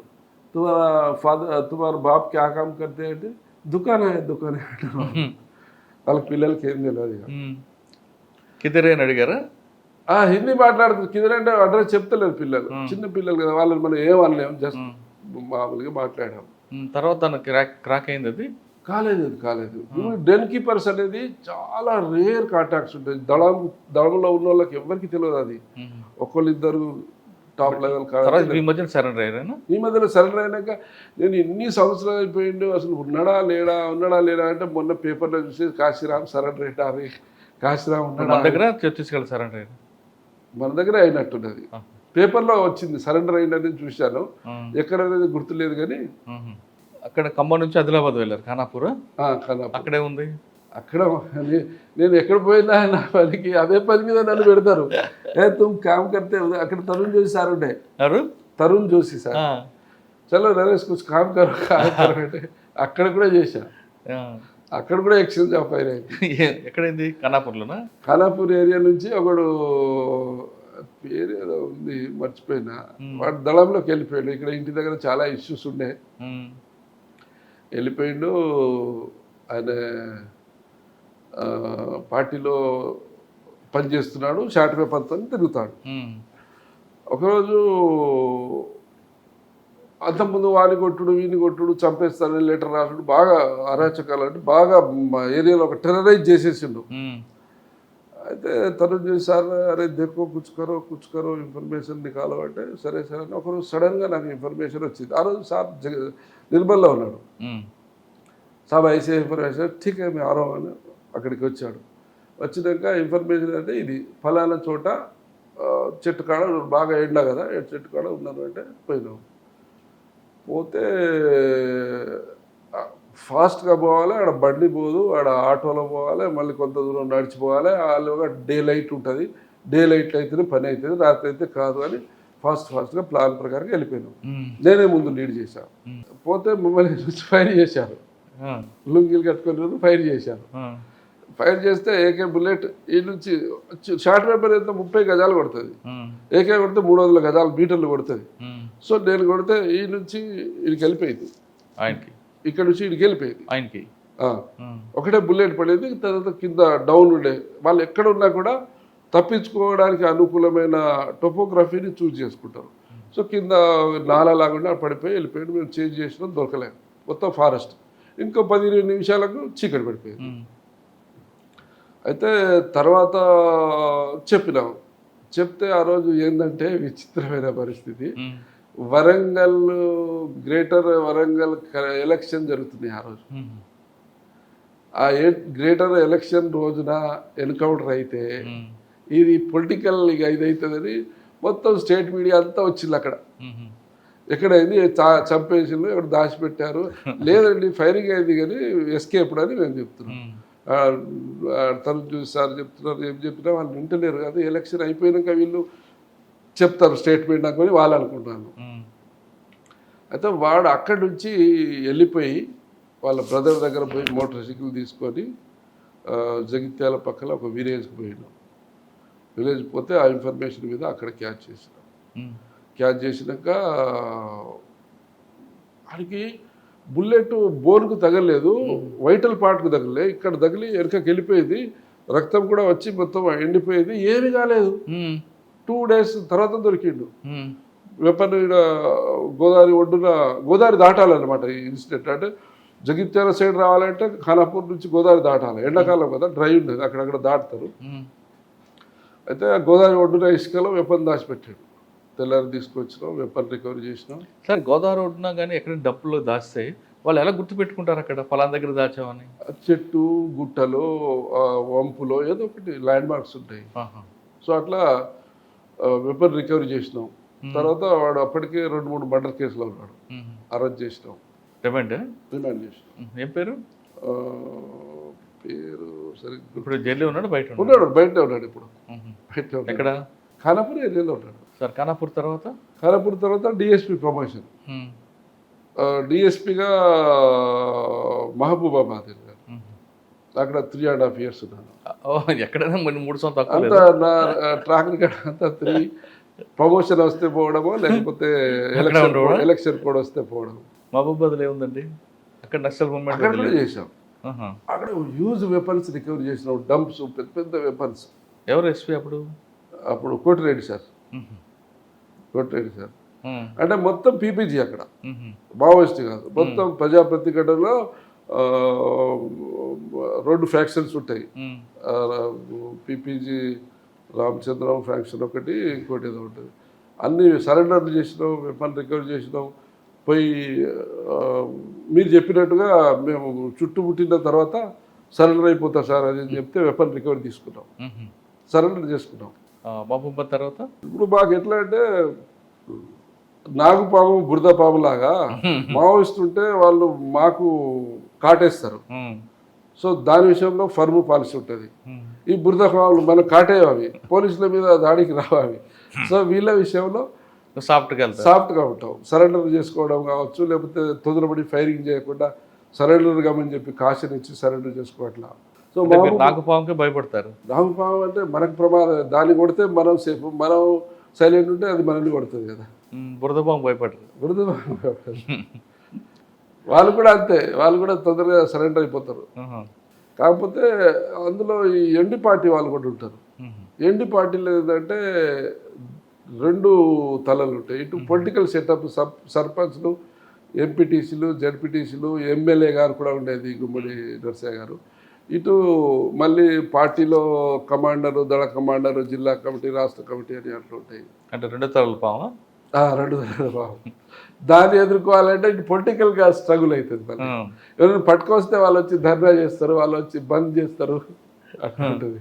ఓకే. మహబూబాబాద్ తర్వాత అండి? మహబూబాబాద్ తర్వాత వరంగల్ ఏసీపీ మామ్నూర్ ఏసీపీ. అక్కడ కూడా 3 సంవత్సరాలు. అక్కడ 2 సంవత్సరాలకు ప్రమోషన్ వచ్చింది. అయితే అక్కడ ఏంటంటే 2-3 మంచి కేసులు కన్విక్షన్ అయ్యాయి, లైఫ్ కన్విక్షన్స్ అయ్యాయి. ఏంటో అవి ఒకటి చెప్పండి. ఒకడు భార్యను, వాడు ఒక రకమైన సైకో, మ్మ్. వాడు ఒక భార్యను చేసుకొని దాన్ని చంపేసి వారి వాకిట్లోనే బొంద తీసి దాచిపెట్టిండు. మ్మ్. ఒక 7 years తర్వాత మ్మ్. మళ్ళీ ఇంకో దాన్ని పెళ్లి చేసుకున్నాడు. మ్మ్. దాన్ని టార్చర్ చేస్తే అది ఎంజిఎంలో హాస్పిటల్, వాడు టార్చర్ చేసి ఎంజిఎంలో అడ్మిట్ చేస్తే చనిపోయింది. రెండో ఆమె కూడా. రెండో ఆమె చనిపోయింది. అయ్యో. రెండో ఆమె చనిపోయేంత వరకు మొదటి ఆమె చంపిన విషయం బయట తెలియదు. మ్మ్. అంటే వీడు సైకో కాబట్టి చుట్టుపక్కల ఎవరు వీని దగ్గరికి రావడం, వీనితో మాట్లాడితే తిడతాడు, వీనితో లొల్లేందుకు అని దూరం ఉంటారు. మ్మ్. ఆ 2 కేసులలో ఫస్ట్ మర్డర్ కేసులలో వాడిని అరెస్ట్ చేసి వాడిని పోలీస్ కస్టడీ తీసుకొని అంతకుముందు చంపిన డెడ్ బాడీని ఎగ్జిబిషన్ చేపించి ఫోరెన్సిక్ ఎక్స్పర్ట్లను తీసుకుపోయి ఆ బాడీ కుళ్ళిపోయి మొత్తం వెముకలే ఉన్నాయి, వెముకలు బోన్స్ మళ్ళీ అతికించి ఒక బాడీ షేప్ తీసుకొని తర్వాత అది 2 మర్డర్ కేసులలో కన్విక్షన్ వచ్చింది, లైఫ్ కన్విక్షన్ వచ్చింది. ఇంకోటి ఇంకా వేరే కేసులు ఉన్నాయి కానీ అవి జనరల్ కేసులు, చాలా కన్విక్షన్లు వచ్చినాయి. మమ్నూర్ తర్వాత అండి? మామూలు తర్వాత డీజీపీ ఆఫీస్లో అటాచ్ చేసినాక ప్రమోషన్ వచ్చింది అడిషనల్ ఎస్పీగా. ఫస్ట్ భూపాలపల్లి అడిషనల్ ఎస్పీగా వచ్చారు. 3 months ఉన్నాను అక్కడ, 2 చోట్ల పేరు ఉంటుంది. 3 months రాగానే వరంగల్ ఎలక్షన్ కోడ్ వచ్చింది. నాకు సొంత జిల్లా వరంగల్ కాబట్టి ఇది వరంగల్ పార్లమెంట్ కాన్స్టిట్యూన్సీ కాబట్టి షిఫ్ట్ కావాల్సి వచ్చింది. ఎక్కడ పంపించారు? Khammam additional DCP. అక్కడ 14 నెలలు చేశాను. చేసినాక మళ్ళీ ఇక్కడికి వచ్చాను, మళ్ళీ సేమ్ ప్లేస్. ఇక్కడికి వచ్చాక ఛాలెంజ్ ఏముంది? ఒకప్పుడు భూపాలపల్లి వేరు, ఇప్పుడు భూపాలపల్లి వేరు. ఇప్పుడు ఇది కూడా క్రాస్ బార్డర్ ఎనిమినే. ఇప్పుడు మన భూపాలపల్లికి ఇటు మహారాష్ట్ర బార్డర్ వస్తుంది, ఇటు ఛత్తీస్గఢ్ బార్డర్, 2 స్టేట్ల బార్డర్ దీనికి ఉన్నాయి. ఇప్పుడు ఇటే వస్తుంది అనుకుంటా. సిరోంచా ఏమో మనకు మన కాళేశ్వరం ప్రాజెక్టు నుంచి అవతల స్ట్రైట్ లైన్ తీసుకుంటే లెఫ్ట్ పార్ట్ నార్త్ ఏరియా మొత్తం మహారాష్ట్ర సిరోంచా డివిజన్ వస్తుంది. దాని కింద ఇప్పుడు మన పల్మేల పోలీస్ స్టేషన్ ఉంది, కుక్కలగూడూరు మన ఏటునగరం మన పోలీస్ స్టేషన్ ఏదో ఉంది కదా, భూపాలపట్నం. ఈ భూపాలపట్నం ఇవేమో దాంట్లోకి వస్తుంది, ఇది మన ఛత్తీస్గఢ్లో వస్తాయి. సో మేము ఇక్కడ ఉన్నప్పుడు కూడా వాళ్ళు వస్తున్నారు పోతున్నారు, స్ట్రాటజికల్గా వాళ్ళను ఎన్కౌంటర్ చేయడం కాదు, వాళ్ళను సరెండర్ చేయడానికి స్ట్రాటజికల్గా మన గవర్నమెంట్ ప్రయత్నం చేసింది. వాళ్ళు 100% సక్సెస్ అయింది. ఇప్పుడు సరెండర్లో ఎక్కువగా ఇటువైపు నుంచి వచ్చారు కొంతమంది. ఎక్కడో ఒక డెస్టినేషన్ ఉంటుంది కదా, ఏదో ఒక డెస్టినేషన్ రీచ్ కావాలి కదా. అంటే ఎంతమంది వచ్చి ఉంటారండి? మొత్తం సరెండర్ అయిన వాళ్ళు అంతా ఇటు నుంచి వచ్చారు, ఇటు నుంచి ములుగు నుంచి. బసరదేవ కానీ ఇంకొకరు కానీ మేము వెళ్తున్నాము, మన పోలీసులు అరెస్ట్ చేశారు ఇక్కడే భూపాలపల్లి అని అంటుంటారు, నిజమేనా? ఇక సరెండర్ అయ్యిండు. మా స్ట్రాటజీ అంటే వాళ్ళు చెప్పేదేమో అరెస్ట్ అంటున్నారు. ఏ రకంగా పోలీస్ ప్రజాస్వామ్యబద్ధంగా బతుకమని బయటికి తీసుకొచ్చినాం కదా వాళ్ళని. అంటే ఇప్పుడు సరెండర్ అయిన వాళ్ళందరూ కూడా భూపాలపల్లి నుంచే, ములుగు నుంచి కూడా ఉంటారు. ములుగు భూపాల ఇది ఎంట్రీ పాయింట్ మనకు, గేట్ ఆఫ్ ఇండియా అంటారు. గేట్ ఆఫ్ ఇండియా ఎక్కడ? ఇప్పుడు ములుగు ఏరియాలో ఉంది, భూపాలపల్లి ఏరియాలో ఉంది. ఇప్పుడు మాకు ఈ దేవాదుల ప్రాజెక్ట్ ఆ ఏరియా ఉంది కదా, అది అవతల యువతలకి మధ్యలో ఫెర్రీ పాయింట్స్ ఉంటాయి, వాళ్ళకి క్రాసింగ్ పాయింట్స్ ఉంటాయి. ఇటు నుంచి అటు పోవాలన్నా అటు నుంచి ఇటు రావాలన్నా ఇప్పుడు రోడ్డు ఉన్న చోట వాళ్ళు దాటారు. ఇప్పుడు ఎటు నాగరం సైడ్ రోడ్ ఉంటుంది, ఇటు రోడ్ ఉంటుంది, ఈ మధ్య గ్యాప్ ఏదైతే ఉందో వాళ్ళకు అనుకూలమైన ప్రదేశం. సార్ ఇంతమంది సరెండర్ చేశారు, మీ గేట్ ఆఫ్ ఇండియా బ్రేక్ చేశారు కదా, కానీ హిడ్మా అనే వ్యక్తి ఏపీకి వెళ్ళడానికి పరకాల వచ్చి పరకాల ఒక రోజు షెల్టర్ తీసుకొని ఇక్కడి నుంచి వెళ్ళారని ఒక ఇన్ఫర్మేషన్ ఉంది, వాస్తవం? ఇక మీడియా ద్వారా వింటున్నాం, మాకు కూడా ఏం తెలుస్తుంది, మీడియా ద్వారా వింటున్నాం. 20 మంది ఇక్కడికి వచ్చి పరకాల షెల్టర్ తీసుకుంటే మీకు రాపడం ఉందండి ఇన్ఫర్మేషన్? మనకు ఇన్ఫర్మేషన్ ఉంటే మనమే క్యాచ్ చేసేవాళ్ళం కదా. అవును, మనమే క్యాచ్ చేసేవాళ్ళం కదా, అలాంటి ఇన్ఫర్మేషన్ అయితే లేదు. ఓకే, ఇప్పుడు భూపాలపల్లి ఏముందండి? ప్రశాంతం. గేట్ ఆఫ్ ఇండియా క్లోజ్ అయిపోయిందా? అంటే మేము ఈవెన్ క్లోజ్ అయినా కూడా మా స్ట్రాటజీ ఇప్పుడు బార్డర్లో గస్తీ చేసే సైనికుడు 24 గంటలు అవతల నుంచి శత్రువు వస్తాడా రాడా, రాకున్నా కూడా అప్రమత్తతో ఉండవలసిందే. సో సేమ్ స్ట్రాటజీ కంటిన్యూ ఉంటుంది. కానీ బార్డర్కి వేరు ఇక్కడ వేరు, పూర్తిగా మూమెంట్ లేదు కదండి ఇప్పుడు. లేదు, మూమెంట్ అయితే లేదు. ఏముంటుందన్న, మూమెంట్ పోయింది కదా, మరొకసారి ఇంకొక రూపంలో వచ్చే అవకాశం ఉందంటారు. విప్లవం వచ్చే అవకాశం అయితే ఈ రూపంలో ఆర్మ్డ్ స్ట్రగుల్ అనేది రాదు పక్కా. ఏమైనా అర్బన్ అని వాళ్ళు అంటున్నారు, అర్బన్ ఎక్స్ట్రీమిజం ఉంటుంది అది ఉంటుంది, మరి అది ఇంకో రూపంలో రావచ్చు. ఇప్పుడు మనం చూస్తలేమా, ఇప్పుడు ఎన్డీ పార్టీ ఉంది, ఎన్డీ పార్టీ ఒకప్పుడు ఆర్మ్డ్ స్ట్రగుల్ ఉండేది, ఇప్పుడు ఆర్మ్డ్ స్ట్రగుల్ లేదు వాళ్ళకు. కానీ ఆయుధాలతో మాత్రం రాదు. ఆయుధాలతో వచ్చిన ప్రజలు విశ్వసించే పరిస్థితి లేదు. సార్ మీరు ఫస్ట్ నుంచి చూస్తున్నారు కాబట్టి, ఒకప్పుడు సిద్ధాంతపరంగా వెళ్ళిన మూమెంట్ చూశారు మీరు, కానీ తర్వాత క్రమేపీ ఈ సిద్ధాంతం కూడా అర్థం తెలియని వాళ్ళందరూ వెళ్ళారు ఎందుకండి? ఇప్పుడు state level cadre, central level cadres అందరూ మొత్తం ఢిల్లీ క్యాపిటల్ ఇండియాకి ఎట్లనో మన తెలంగాణ క్యాపిటల్ నుంచే వీళ్ళంతా ఆర్గనైజింగ్ క్యాడర్, ఆర్గనైజర్స్ సెటప్ అంతా వీళ్ళది. వీళ్ళు వెళ్ళినప్పుడు వీళ్ళకి ఐడియాలజీ, వీళ్ళకు కమ్యూనిజం గురించి ఇవన్నీ చదువుకున్న రాడికల్ మూమెంట్లో అండర్ గ్రౌండ్ అయిపోయి క్రైమ్లలో ఇన్వాల్వ్ అయిపోయి వెళ్ళిపోయారు వీళ్ళు. మళ్ళా ఆదిరెడ్డి కావచ్చు, అందరి పేర్లు మీకు తెలుసు. సో అప్పుడు స్ట్రాటజీ ఉంది, వాళ్ళకు సిద్ధాంతం అనేది ఉన్నది. ఆ సిద్ధాంతం ఆ రోజులో అవసరం వచ్చింది. ఆ రోజులో భూస్వామ్య వ్యవస్థ కావచ్చు, ఈ కొన్ని పల్లెటూళ్ళలో అరాచకాలు చేసేది ఆ రోజు కొంతవరకు ఉండేది. సో ఆ రోజు అవసరం ఉండేది కాబట్టి వీళ్ళు ఆ రోజు దాన్ని అట్రాక్ట్ అయ్యి వెళ్ళిపోయారు. క్రమేణా ఇదంతా ఇప్పుడు ఎట్లయిపోయిందంటే అందరు ఈక్వల్ అయిపోయారు. ఎవరు చిన్న చేసినా కూడా ఇలా చట్టాలు, ఎస్సీ ఎస్టీ యాక్ట్లు ఉన్నాయి, ఇలా అన్ని రకాల కుల సంఘాలు ఉన్నాయి, అన్ని రకాల యూనియన్స్ ఉన్నాయి. ఎవరి ప్రాబ్లం వచ్చినా వాళ్ళు సాల్వ్ చేసుకునేటట్టు వాళ్ళే ఫైట్ చేసుకుంటారు. ఇంకోళ్ళు సపోర్ట్ అవసరం లేదు ప్రజలకు ఈరోజు. సో వాళ్ళు కూడా అక్కడ పోయినారు. వాళ్ళు పోయినప్పుడు తుపాకీ కొట్టడం ద్వారా రాజ్యాధికారం అనుకున్నారు. 30-40 సంవత్సరాలు స్ట్రగుల్ చేశారు. లాస్ట్ ఎండ్కు ఈ 30-40 సంవత్సరాల్లో సాధించేది ఏం లేదు, ముందు సాధించే అవకాశం కూడా లేదు అని వాళ్ళు రియలైజ్ అయిపోయి ఇప్పుడు బయటకు వచ్చారు.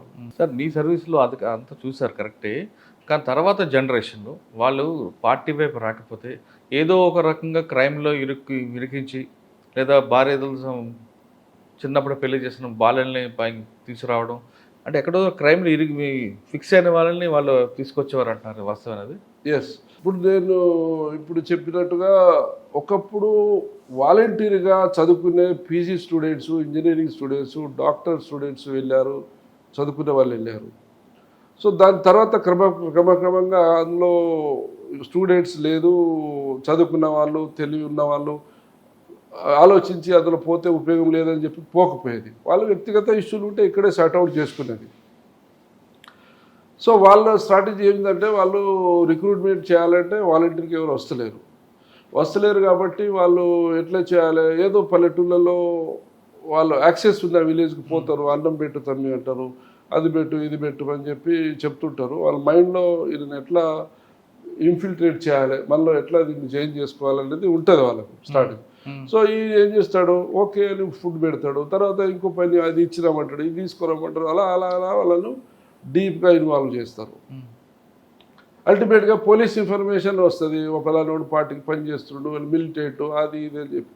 సో ఎప్పుడైతే కొన్ని క్రైమ్ చేపిస్తారు, వీళ్ళు ఎమ్మడి తీసుకుపోయి నన్ను ఈ ఊరు నుంచి ఆ ఊరికి దారి చూపించమని ఎమ్మడి తీసుకుపోయి అక్కడ టెలిఫోన్ ఎక్స్చేంజ్ కాలబెట్టడమో, బస్సు కాలబెట్టడం, ఏదో ఎవరినో కొట్టడమో ఇన్సిడెంట్ అయితే తెలియకుండానే ఇతన్ని క్రైమ్లో ఇన్వాల్వ్ చేస్తారు.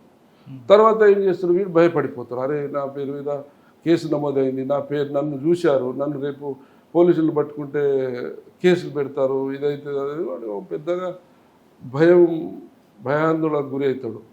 సో వచ్చేరా మాతోనే అని చెప్పి వాళ్ళు తీసుకెళ్తారు. సార్ అటువంటి సంఘటన మీ సర్వీసులు ఎదురైంది ఒకటి? చాలా మంది భార్య భర్తలు గొడవబెట్టి, భర్త వేధింపులు భరించలేక అత్తమామలతో కొట్లాడబెట్టుకుపోయిన లేడీస్ ఉన్నారు. క్రిమినల్ కేసులలో, మర్డర్ కేసులో ఇన్వాల్వ్ అయిన నేరస్తులు పోయిన వాళ్ళు ఉన్నారు.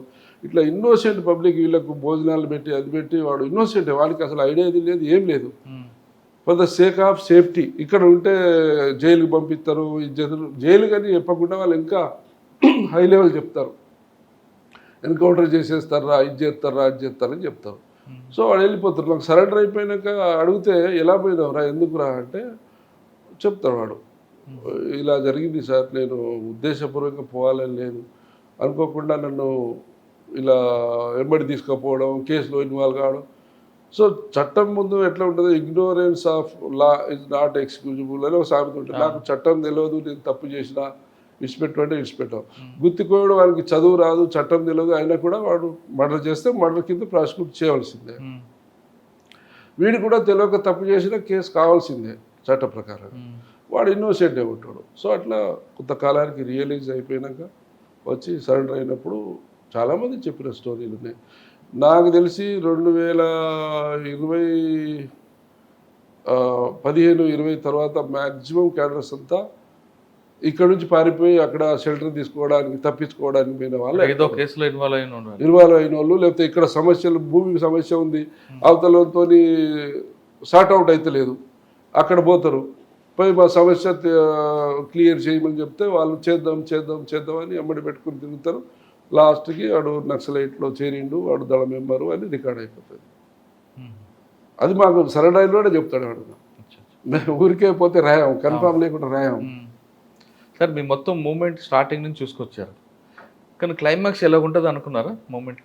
ఎస్, మేము రిటైర్డ్ అయిపోయినాక నా మీద కూడా పోస్టర్లు వేశారు. మానాల ఎన్కౌంటర్కు అమ్మాయిని కోర్టు చేసి పంపించి అన్నంలో మీరు పాయిజన్ పెట్టి చంపించారు అని చెప్పి పెట్టారు. అది తప్పు. అది తర్వాత మాకేందంటే వాళ్ళకు ఒక స్ట్రాటజీ లేదు, వీడు చేసిండా లేదా అని తెలుసుకోకుండా వాళ్ళు నమ్మిందే కరెక్ట్ అనుకుంటారు. ఎవడో చెప్పేస్తాడు వాళ్ళకు ఇల్లిటరేటు. సో మేము ఏమనుకున్నామంటే ఇలా నక్సలిజం ఉంది, మనం పెళ్ళిళ్ళకి పోవాలంటే పల్లెటూళ్ళలో కష్టము, ఎక్కడన్నా ఫంక్షన్ పోలేము. సో ఏదన్నా రేపు రిటైర్డ్ అయినాకనో లేకపోతే ఎక్కడైనా జాబ్ చేసినప్పుడు ఉండాలంటే సిటీలలో పోలీస్ స్టేషన్ పక్కన ఇల్లు తీసుకొని అక్కడే ల్యాండ్ తీసుకొని ఇల్లు కట్టుకొని ఉండాలి. ఈ పరిస్థితి ఇట్లనే ఉంటుంది అనుకున్నాం మేము 15-20 సంవత్సరాల ముందు. ఇలాంటి పరిస్థితి వస్తుందని అనుకోలే. స్వతంత్రానికి ముందు భారతదేశము, స్వతంత్రం తర్వాత భారతదేశం ఎట్లయితే మార్పులు చేర్పులు జరిగినాయో, బిఫోర్ ఎక్స్ట్రీమిజం, ఆఫ్టర్ ఎక్స్ట్రీమిజం అంతా చేంజెస్. అంటే మనం 2000 సంవత్సరం నుంచి బ్రేక్ తీసుకోవచ్చు, ముందు వెనుక. 2000 కంటే ముందు పబ్లిక్ బస్సులలో ఒక విలేజ్కి పోతుంటే ఎక్కడ సడన్గా ఆగుతుందో తెలియదు, ఎక్కడ బ్లాక్ చేస్తారో తెలియదు, ఎక్కడ మందిని దింపేసి ఖాళీ బస్సులు పంపిస్తారో తెలియదు. రోజు ఒక ఇన్సిడెంట్ 2000 ముందు. ఇప్పుడు ఆ పరిస్థితులు వస్తాయని అనుకోలేదు. బట్ ఈరోజు by the grace of God మొత్తం సినారియో చేంజ్ అయింది. సినారియో చేంజ్ అయింది కదా. ఈ సమస్య ఇక్కడ ఆగిపోద్ది అంటారా? ఇంకో రూపంలో ఉండవచ్చు. ఈ ప్రతిదానికి ఇప్పుడు మనం ఒకటి చేస్తే దానికి ఇంకో రూపంలో తయారవుతుంది కావచ్చు. దాన్ని హ్యాండ్లింగ్ చేసే మెకానిజం కూడా వస్తుంది. సార్ మీరు ముంబై, ఢిల్లీ చూడండి, అక్కడ లేదా, అక్కడ ఎక్స్ట్రీమిజం లేదు, అక్కడ ఇంకో సమస్య ఉంటుంది, అక్కడ మాఫియా ఉంటుంది, అక్కడ ఇంకోటి ఉంటుంది. లేకపోతే మన దగ్గర హైదరాబాద్లో కూడా ఇప్పుడు డ్రగ్స్ భూతం వచ్చేసింది. ఇప్పుడు నక్సలైట్ కంటే భయంకరమైన ఇప్పుడు మనకు రోజు కొన్ని కోట్ల రూపాయలు సైబర్ క్రైమ్లో పోతున్నాయి. Cyber crime, drugs, narcotic drugs, road accident, ఈ మూడు విపరీతంగా సమాజంలో పెరిగిపోతున్నాయి నష్టాలు ప్రజలకు. సార్ ఇప్పుడున్న డిపార్ట్మెంట్లో మీ సబార్డినేట్స్ లేదు, మీ జూనియర్స్ అవనండి, ఈ మూడు ఇప్పుడు మనం ఫస్ట్ అనుకున్న నక్సల్ మూమెంట్ లేదు కాబట్టి ఇప్పుడు ఈ మూడుని ఎలా ఫేస్ చేయాలి వాళ్ళు? మీరు చెప్పిన మూడుని. ఇప్పుడు గవర్నమెంట్ కూడా ప్రత్యేకంగా మన గవర్నమెంట్ నార్కోటిక్ బ్యూరో పెట్టింది, anti narcotic bureau, cyber security bureau పెట్టింది. రోడ్ సేఫ్టీకి సంబంధించిన ప్రత్యేకంగా మొన్ననే గౌరవ డీజీ గారు అరైవ్ ప్రోగ్రాం పెట్టారు. ఎవ్రీ డే ప్రోగ్రామ్ చేస్తూనే ఉన్నాం.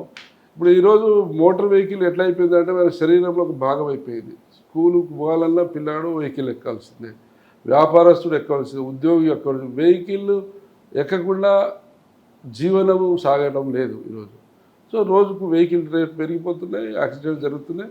ఇప్పుడు మనకు ఒక చిన్న సమస్య వస్తే ధర్నాలు చేస్తారు, బంద్లు చేస్తారు, ఏదన్నా బండికి గీత పడితే లొల్లి పెడతారు, హెల్మెట్ ధరించుకోరు.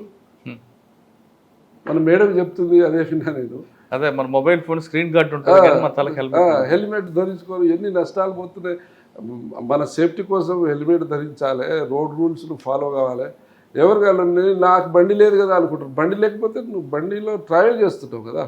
స్కూల్ పిల్లలు కూడా బండిలో ట్రావెల్ చేస్తున్నారు, లేడీస్, జెంట్స్, ఎవ్రీ పర్సన్. వాళ్ళు హెల్మెట్ అంటే ఇక్కడికే కదా వెళ్తున్నాం సార్. ఏడైతే యాక్సిడెంట్ ఇక్కడ జరుగుతుంది అక్కడ జరుగుతుందో మనకు తెలిసి ఉంటుందా? యాక్సిడెంట్ తెలియదు కదా, తెలియదు కదా.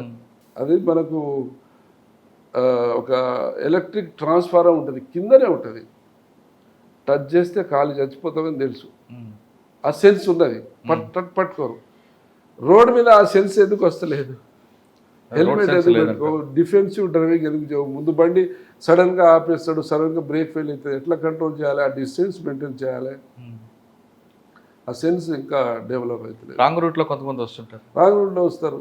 ఇక్కడే కదా అంటాడు అంటే హెల్మెట్ అనేది హైవే మీదే వాడాలి అంటారు కొంతమంది. అంటే ఇప్పుడు కొన్ని కోర్టు జడ్జిమెంట్లు సిటీలో అవసరం లేదు అంటున్నారు, కానీ ఇప్పుడు మన సేఫ్టీ కోసం పెట్టుకుంటే తప్పే ఉన్నది.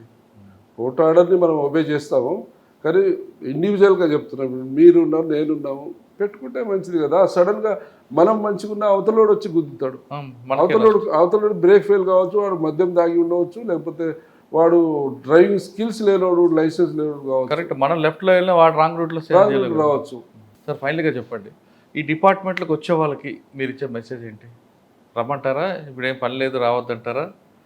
క్రైమ్ రకరకాల క్రైమ్ మారుతుంది కాబట్టి ఏం చెప్తారు? డిపార్ట్మెంట్ అనేది నిరంతరం అప్గ్రేడ్ అవుతూనే ఉంటుంది. వచ్చేవాళ్ళు కూడా పరిస్థితులకు అనుగుణంగా, ఆ రోజు మేము చేసిన పని వేరు, ఇప్పుడు కొత్తగా వచ్చిన ఆఫీసర్లు చేసే పని వేరు. ఆ రోజు కంప్యూటర్ లేవు, ఆ రోజు సెల్ ఫోన్ లేవు.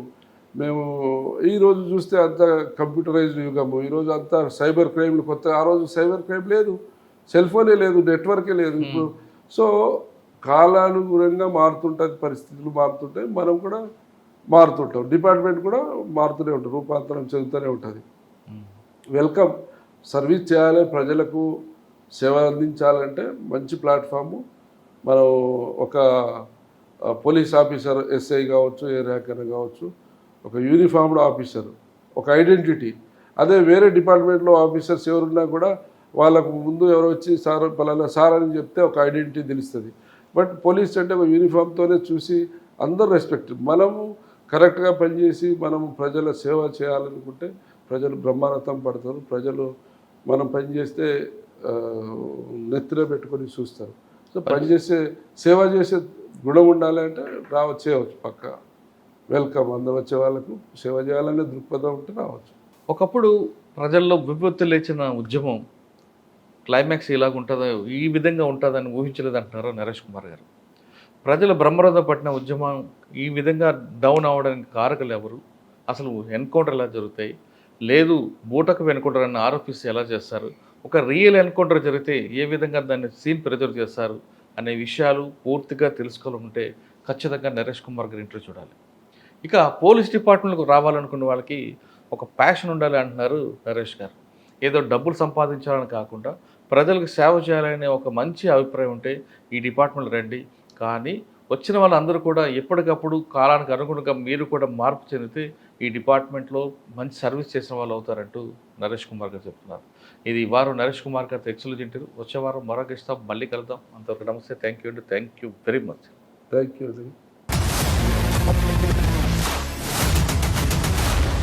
iDreams, this police diaries is something very, very valuable towards that.